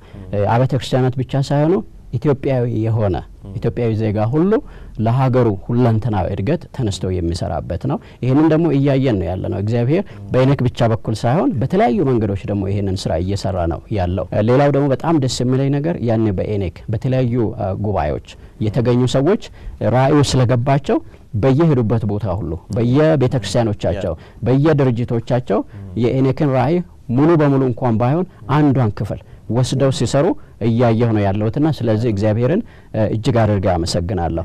እንደውም የኤኔክ ራእይ ይፋ ከሆነ በኋላ ራእዩን በጣም ከመውደዳችን የተነሳ የኢትዮጵያን እድገት በጣም ከመናፈቃችን የተነሳ ጸልየናል። እኔና ሸዋ ምናልባት እግዚአብሔር በዚህ ጊዜ ወደ ኢትዮጵያ እንድንመለስና በዚህ ራእይ ዙሪያ አብረን ከኢትዮጵያ ሕዝብ ከኢትዮጵያ ቤተክርስቲያናት ጋር እንድንሰራ ፈልጎ ይሆን ወይ እስቲ በቃ እንጸልይ ብለን ብዙ ጊዜ ወስደን እናውቃለን። እንደውም በጣም የሚገርመኝ ነገር የዛሬ 4 ዓመት አካባቢ በቀኛ ወሰንን ማለት ነው። ወስነን ኢትዮጵያ እንመለስና ከኢትዮጵያ ሕዝብ ጋራ ይህንን ራእይ የኢትዮጵያን ሁለንተናዊ እድገት በቃ እኔ በዘመናችን እንናፍቃለን እና ወደ ኢትዮጵያ እንመለስ ብለን ሁለታችን መጣን። እሷ ትምህርት ቤቶችን ለልጆች ለመፈለግ እኔ ደግሞ መኖሪያ ቤት ለመፈለግ መጣንና ልክ በዛን ጊዜ ነው ከአሜሪካ ስልክ የተደወለልኝና ወደ ኢትዮጵያ እንመለስ ከኢትዮጵያ ሕዝብ ጋራ የኤኔክን ራእይ እዚህ አብረን እንፈጽም ወይስ አሁን ከዓለም አቀፉ ቢሮ የደረሰንን ጥሪ እንቀበል የሚል በቃ ትልቅ ክሮስ ሮድ የሚባለው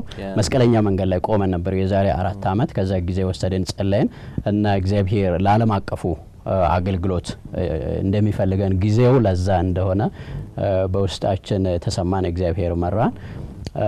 ከዛ የዛሬ 3 ዓመት ተኩል ወደ ፍሎሪዳ የኛ ድርጅት ዓለም አቀፍ ቢሮ ወዳለበት ምክትል ፕሬዚዳንት ሆኜ ያንን ኃላፊነት ተቀብዬ ወደዛ ሄድኩኝ። እንግዲህ እግዚአብሔር በኢትዮጵያም ደግሞ የምናገለግልበት ጊዜ እንደሚሰጠን እናምናለን። እዛም ደግሞ ሆነን በምንችለው ሁሉ ያው ኢትዮጵያ ሀገራችን ስለሆነች በልባችን ውስጥ ስላለ ሀገራችንን ስለምንወድ የምንችለውን ሁሉ አስተዋጽኦ አሁንም እናደርጋለን። ነገር ግን ከዚህ በተሻለ ሁኔታ እንድናገለግል እግዚአብሔር ፈቃዱ በሆነበት ጊዜ ሁሉ ለመመለስ ነገም ቢሆን እግዚአብሔር ተነሱ ካለን ልንነሳ እኛ ፈቃደኞች። አሜን። ያው ከእናንተ ቤተሰብ ልማድ እንዳየሁት ድንኳናችሁን ብዙ አታጠብቁም። ስለዚህ በቅርቡ ወይ ወደዚህ ትነቅሉና ወደዚህ ሊሆን ይችላል ይሆናል። ምናልባት ግን ከዚህ ጋር ካነሳልኝ አይቀር አንድ ሰው አጥብቆ ስለጠየቀኝ እንደው ብጠይቅ ደስ ይለኛል። ታስታውስ እንደሆነ ወለጋ ላይ ይመስለኛል የኤኔክን ራእይ ያካፈልክ አንድ ሰው የጠየቀ ጥያቄ ነበርና ስለ ሁለንተናዊ እድገት ስለ ኢትዮጵያም ስታነሳ ነበር። ስለ ራእይም እንደገና ከአገልግሎትም ከስራህም ነገር አንጻር ብዙ ነገር ትናገር ነበርና በቃ መች ነው ፖለቲካ ውስጥ ገብቶ አገር አመራር ላይ የምናየው ሁሉ ብሎ ጠይቆ ነበር። ራእይ ያለህ ሀሳብ አለህ ወደዚህኛው ደግሞ በአገር አመራር ደረጃ ለመምጣት ወይስ በዚህኛው ብቻ ነው?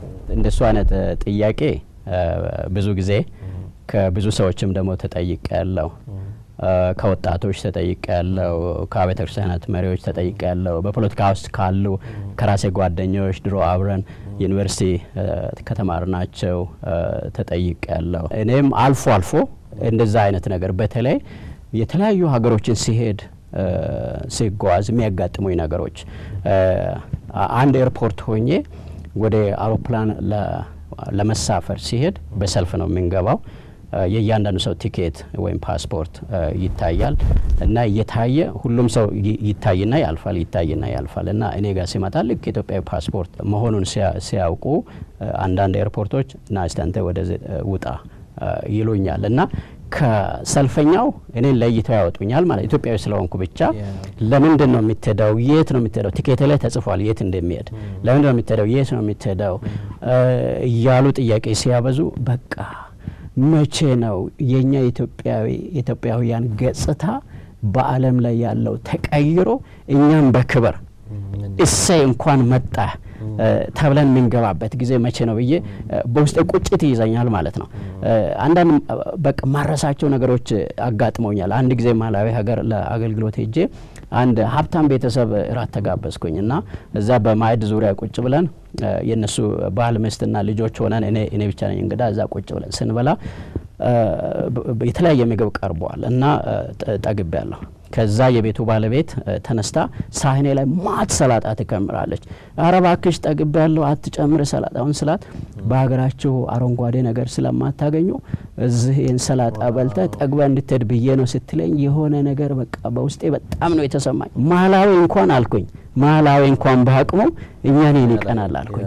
ሌላ ጊዜ ደግሞ አሜሪካን ሀገር ለኛ አገልግሎት ፈንድሬዝ ለማድረግ ሄጄ አንድ ሀብታም ቤተሰብ እንዳድር ተደርጎ አንድ ሀብታም ቤተሰብ ሄድኩኝ። ከመኪና ወረድኩኝ። ሻንጣዬን ይዤ ወደ ቤት ሊገባ ስል ባልና ሚስቱ ወጡ። ዌልካም እንኳን ደህና መጣ ብለው ተቀበሉኝና እና መኝታ ክፍሌን እናሳይ ብለው መኝታ ክፍሌን ሊያሳዩ ሄደው መኝታ ክፍሌ በጣም ቆንጆ ትልቅ ቤት ነው፣ ትልቅ መኝታ ቤት ነው እና ሲገባ አንዳንድ ሆቴሎች መኝታ ይዘ ስትገባ ያደጉ ሆቴሎች በትራስጌ ላይ ቾኮሌት ያስቀምጣሉ እና እዛ ቤት መኝታ ቤት ሲገባ ቾኮሌት አልነበረም ለኔ የተቀመጠው። ትራሴ ላይ ትልቅ ፖስተር ተቀምጧል። ያ ፖስተር ምንድነው? አንድ እርዳታ የሚያሰባስብ ድርጅት በኢትዮጵያ ውስጥ ልጆችን ለመርዳት እርዳታ የሚያሰባስብ ድርጅት ያዘጋጀው ፖስተር ነው። በፖስተሩ ላይ ያኔ በኢትዮጵያ ውስጥ በነበረው ድርቅ ጊዜ የተነሳ ፎቶ የአንድ ህፃን ሰውነቱ አልቆ አጥንቱ ብቻ የሚታይ ፎቶግራፍ በትልቁ ተቀምጦ ትራሴ ላይ ተቀምጧል። ያን ሳይ በጣም አዘንኩኝ። ያ ቤተሰብ አንድ ኢትዮጵያዊ ወደ እናንተ ቤት ዛሬ ይመጣል ታስተናግዳላችሁ ብሎ ሲነገራቸው በቃ ኢትዮጵያ የሚባል ስም ሲሰሙ ወዲያው የመጣላቸው ገጽታ ያ ገጽታ ነው የመጣላቸውና እስከ መቼ ድረስ እግዚአብሔር ሆይ የኛን ምድር እስከ መቼ ድረስ ነው በእንደዚህ አይነት ሰዎች የሚያዩት? እኔ ምን ማድረግ ይችላለሁ? እኔ መጠቀም ትፈልጋለህ ወይ ብዬ ከዛ ቁጭት የተነሳ ማለት ነው ጸልያለሁ እና ጊዜ ወስጄም ጸልዬ አውቃለሁ። ነገር ግን ብዙዎች አሉ በሀገራችን ፖለቲካውን መምራት የሚችሉ በዛ እግዚአብሔር ስጦታ የሰጣቸው ሰዎች አሉ። እኔ ደግሞ እግዚአብሔር ወደዛ አላመለከተኝም። ብዙ ጸልያለሁ፣ አላመለከተኝም። እያንዳንዱ ሰው ጥሪ ያለው በተቀመጠበት ስፍራ ነው እያንዳንዱ ሰው የተሻለ ስራ የሚሰራው ማለት ነው።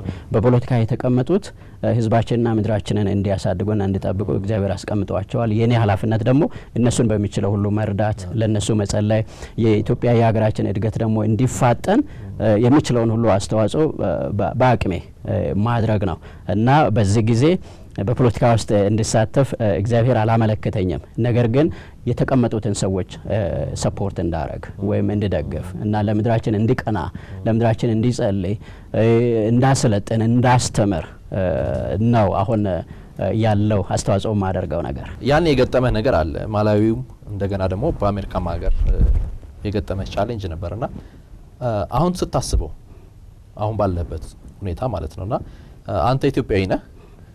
አብራችሁ እንግዲህ ትልቅ ተቋም ነው የምትመሩት። ፍሎሪዳ ላይ ቁጭ ብላችሁ የካምፓስ ክሩሴድን በቫይስ ፕሬዚዳንትነት ነው እየመራችሁ ያላችሁት እና በስራችሁ እርግጠኛ ነኝ በርካታ የሌላ ሀገር ዜጋ ይኖራሉ እያስባለሁና አሁን ምን ይሰማሃል?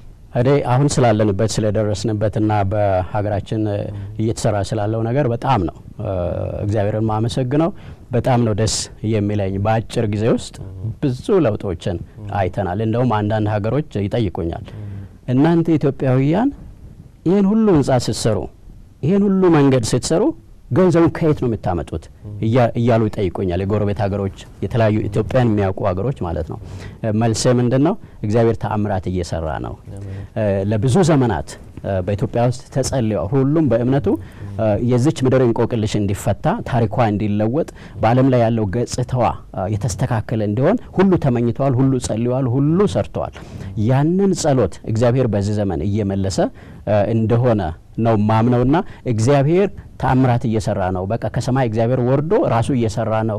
እኛ ደሃነን ገንዘብ የለንም፣ ግን እግዚአብሔር አቅማችን ነው፣ እሱ ክብራችን ነው፣ እሱ ጉልበታችን ነው፣ እሱ ሀብታችን ነው እያልኩ ነው የሚመልሰው እና በዚህ ጊዜ በምድራችን እየሆነ ስላለው ነገር በጣም ነው ደስ የሚለኝ። እግዚአብሔርን በጣም ነው የማመሰግነው። እኔም ደረቴን በቃ ነፋለሁ ማለት ነው፣ ኮራ አላለሁ ማለት ነው እና ወደፊትም ምኞቴ ይሄ ነው። በቃ ኢትዮጵያዊ ሲባል ኢትዮጵያዊ በቃ እና ዌልካም ሲባል በቃ ሁሉም ኢትዮጵያዊ እንደዛ ደረቱን እንዲነፋ እንዲኮራ በራሳችን ማንነት ሳይሆን እግዚአብሔር በምድራችን ባደረገው ነገር ለእግዚአብሔር ክብሩን እንድንሰጥ ነው የሚመኘው ማለት ነው። አሁን ባለሁበት በኃላፊነት ላይ የዓለም አቀፍ ያው ምክትል ፕሬዚዳንት ሆኜ ነው ማገለግለው። አዲስ መምሪያ አቋቁም ተብዬ ነው ዓለም አቀፍ የተጠራሁት የዛሬ 3 ዓመት ተኩል። እግዚአብሔር ምንድነው የምትሰራው ብለን ጸለይን። እግዚአብሔር በጣም ሰፊ የሆነ ራእይ ነው የሰጠን እና የኔ የአገልግሎት መስኬ አጠቃላይ ዓለም አቀፍ አብያተ ክርስቲያናትን የመርዳት የማገዝ፣ ቤተክርስቲያናትን የመትከል፣ የቤተክርስቲያን አመራርን የማሳደግ፣ የቤተክርስቲያን አቅምን የማሳደግ፣ ትብብርንና በጋራ መስራትን ህብረትን የማጠናከር አጠቃላይ በአብያተ ክርስቲያናት ዙሪያ ያለው አገልግሎት የኔ አገልግሎት ነውና የዛሬ 3 ዓመት ተኩል አብረን ስንጸልይ ከተወሰኑ ወገኖች ጋር ስንጸልይ ከተለያዩ ክፍለ ዓለም የመጡ ሰዎች ጋር ደቡብ አፍሪካ ሆነን ስንጸልይ እግዚአብሔር በጣም ሰፊ የሆነ ራእይ ሰጠን። ይህም ራእይ ዓለምን ሁሉ እንድናይ ሆነን ማለት ነው። በዓለም ላይ ዛሬ ከ7 ቢሊዮን የሚበልጡ ሰዎች አሉ። ከነዛ ሰዎች 2 ቢሊዮን አካባቢ ነው የሞተለትን ለኃጢአቱ ከሰማይ ወርዶ የሞተለትን ክርስቶስን አውቃለሁ የሚለው ወደ 2 ቢሊዮን ነው። ከዛም ሰው መካከል ምን ያህሉ በትክክል እንደሚያውቅ አናውቅም እና 5 ቢሊዮን ሰው ገና የእግዚአብሔርን ቸርነት የእግዚአብሔርን ፍቅር በመስቀል ላይ የፈሰሰውን የክርስቶስን ደም ታላቅነት የኃጢአትን ስርየት ገና ያላወቀ ህዝብ ነውና ለዚህ ህዝብ ምንድነው የምናደርገው ብለን ስናስብ እግዚአብሔር ክርስቶስ ቤተክርስቲያንን እሰራለሁ የገሃነም ደጆች አይችሏትም ብሎ ቤተክርስቲያን ድል አድራጊ እንደሆነች እሱ ቤተክርስቲያንን እንደሚሰራ ቤተክርስቲያን የራሱ እንደሆነች የራሱ ሙሽሪት እንደሆነች ለዛች ቤተክርስቲያን ደግሞ ተመልሶ ዳግመኛ በክብር እንደሚመጣ ተናግሯልና በዓለም ላይ ላሉት ህዝቦች ለእያንዳንዱ 1000 ሰው ባለበት አካባቢ አንዲት የክርስቶስ ሙሽሪት አንዲት ቤተክርስቲያን ስለ እግዚአብሔር መንግስት የምትመሰክር ቤተክርስቲያን የእግዚአብሔር ፍቅር የምትመሰክር ቤተክርስቲያን ብትኖረን የሚል ነው ራእዩ ማለት ነው። ያ ራእይ 5 ሚሊዮን ተጨማሪ ቤተክርስቲያናት ያስፈልጉናል በመድር ላይ የሚል ነው። ይሄንን ራእይ ሰጥቶን በከፍተኛ ሁኔታ አሁን እየተንቀሳቀስን ነው ያለነው። ይሄንን የኛ ድርጅት ብቻ ሳይሆን በመላው ዓለም የምትገኝ የክርስቶስ ቤተክርስቲያን አንድ ላይ ሆና ነው የምትሰራውና የዛሬ 2 ዓመት ተኩል መጸለይ ጀመርኩ። እግዚአብሔር ከማን ጋር ነው አብረን ምን ሰራው ብለን እግዚአብሔር የተለያዩ በዓለም አቀፍ ደረጃ የሚሰሩ ድርጅቶችን በቃ ሲያሳየን ወደ እነዛ ድርጅቶች እየሄድን እነሱን እያነጋገርናቸው አብረን መስራት አንችልም ወይ ለእግዚአብሔር ክብር ለእግዚአብሔር መንግስት መስፋፋት እያልን ስንጠይቅ ድርጅቶች ሁሉ እሺ እያሉ የዛሬ 2 ዓመት ተኩል 5 ድርጅቶች ሆነን ዓለም አቀፍ ቅንጅት መሰረትን። ከዛ በየ6 ወሩ እንገናኛለን። በየ6 ወሩ ቁጥሩ እያደገ ሄዶ ዛሬ 102 ታላላቅ የሆኑ ዓለም አቀፍ ድርጅቶች አንድ ላይ ሆነው 5 ሚሊዮን ቤተክርስቲያን ተተክሎ ለማየት በጋራ እየሰራን ነው ያለነው። ያንን ዓለም አቀፍ ቅንጅቱን ደግሞ በእግዚአብሔር ቸርነት እኔ ነኝ ማስተባበረው። እግዚአብሔር እንደተናገረው በእኛ በኢትዮጵያውያን በመጨረሻው ዘመን እንደሚሰራ በዓለም ከፍተኛ አስተዋጽኦ እንደምናደርግ እግዚአብሔር በየጓዳው የተናገረን ነገር አሁን እየፈጸመ ያለበት ጊዜ ነውና ድሮ በድህነት ነው የታወቅነው፣ በረሃብ ነው የታወቅነው፣ በጉስቁልና ነው የታወቅነው። ዛሬ ግን ያ ዘመን እያከተመ ነው ያለው። በወንጌል እንታወቃለን፣ በእግዚአብሔር ጸጋ እንታወቃለን፣ በሀብት እንታወቃለን፣ በአመራር እንታወቃለን። በዓለም ላይ በሊደርሺፕ የምንገለጥበት ጊዜ የእግዚአብሔርን ክብር በመግለጥ የምንታወቅበት ጊዜ ቤተክርስቲያን በደከሙባቸው ሀገሮች ብርሃን ሆነን የምንገለጥበት ጊዜ ነውና ይህ ጊዜ በእኔ ዘመን በእኔ ትውልድ በመድረሱ ያንን በማየት እጅግ ነው ደስ የሚለኝ። ክብር ለእግዚአብሔር ይሁን። በመጨረሻ ግን የምታስተላልፉት ነገር ካለ እድል ስጥ። ኢትዮጵያ እየተቀየረች በመጣች ቁጥር እነዚህ ብዙ አይነት ሚዲያዎች ኢትዮጵያ ውስጥ መግባት በመጀመራቸው ምክንያት አሁን የዛሬ 10 ዓመት የዛሬ 15 ዓመት የነበሩ ልጆችና በዚህ ዘመን ያሉ ልጆች አንድ አይነት ልጆች አይደለም የሆኑት። ቤተሰብና የልጅ ግንኙነት በጣም እየተቀያየረ እየተለዋወጠ ሄዷልና ልጆቻችንን እኛ ሳንሆን የምንቆጣጠራቸው ልጆቻችንን ሚዲያ የሚቆጣጠርበት ዘመን ላይ ደርሰናል ማለት ነውና እኔ የኢትዮጵያን ክርስቲያኖች መናገር የምፈልገው ነገር ማለት የምፈልገው ማሳሰብ የምፈልገው ነገር ምንድነው? የልጆቻችን ወላጆች እኛ ነን። መጽሐፍ ቅዱስ ኃላፊነት የሰጠን ስለ ልጆቻችን ለኛ ነው። ልጅህን በሚሄድበት መንገድ ምራው፣ በሸመገለም ጊዜ ከርሱ ፈቀቅ አይልም ነው የእግዚአብሔር ቃል የሚለውና ጥሩ ነው። አዳዲስ ነገሮች ማየት ጥሩ ነው። አዳዲስ ነገሮች መስማት ጥሩ ነው። ኤክስፒሪየንስ ማድረጉ ጥሩ ነው። ግን እነዛ ነገሮች የልጆቻችንን ህይወት መግዛት የለባቸውም። እኛንን ስለ ልጆቻችን ህይወት ሪስፖንሲብል ሆነ ልጆቻችን ወደሚሄዱበት መንገድ ማሳየት ያለብን። ስለዚህ እባካችሁን ልጆቻችንን ለዚህ ለተከፈተው ሚዲያ አንተው። ልጆቻችን የት እንዳሉ እንያቸው። ስለዚህ በእግዚአብሔር ቃል እያነጸን ልጆቻችን ለሚቀጥለው ትውልድ የሚጠቅሙ ሰዎች አድርገን እናሳድጋቸው። እሱ ነው ማለት እንፈልጋለን። ሌላው በተጨማሪ ምለው ለኢትዮጵያ ቤተክርስቲያናት በህብረት ነው የእግዚአብሔርን ስራ የምንሰራው። እግዚአብሔርም ደግሞ የሚደሰተውና ክብሩን የሚገልጠው በአንድነት ስንሰራ ነውና እግዚአብሔር ከሁሉ በላይ ፍቅርን ነው የሰጠን። ትልቁ ትእዛዝ ብሎ የሰጠን ፍቅር ነውና በፍቅር በመቀባበል ከኔ አንተ ትሻላለህ በማለት በቃሉም እንደተናገረው ከራስ ይልቅ ባልንጀራ እንዲሻል ቁጠር እንደሚለው በፍቅር በመቀባበል በህብረት ብንሰራ እጅግ የተሻለ ስራ ልንሰራ እንችላለንና እባካችሁን በመከባበር እና በመፈቃቀር በህብረት እንስራ። ሪሶርስ እንዳይባክን ያለን ጉልበት ያለን አመራር ያለን አቅም እንዳይባክን ተጠናክሮ ለእግዚአብሔር ክብር እንድንሰራ አደራ ማለት እወዳለሁ። በጣም ደስ የሚል ነገር ነው ያካፈላችሁኝ ከህይወታችሁ ከልምዳችሁ ከአገልግሎታችሁና ተመልካቾቼም በጣም ብዙ ነገር እንደጨበጡ ተስፋ አድርጋለሁ። በእነዚህ ተከታታይ ሳምንታት በተመልካቾቼ ስም ላመሰግናችሁ እወዳለሁ። እግዚአብሔር ይባርካችሁ። ስትከታተሉ የቆያችሁት ኪያ ሾው ነው። ያለፉ ፕሮግራሞቻችንን ለመከታተል የዩቲዩብ አድራሻችንን ወይም ደግሞ የፌስቡክ ገጻችን ላይ ገብታችሁ ማግኘት ትችላላችሁ። ምክራችሁ፣ ድጋፋችሁ፣ ጸሎታችሁ አይለየን። አዘጋጅቼ የማቀርብላችሁ አብይ ተደለኔ ከአዲስ አበባ። እስከ ሳምንት፣ መልካም ሳምንት።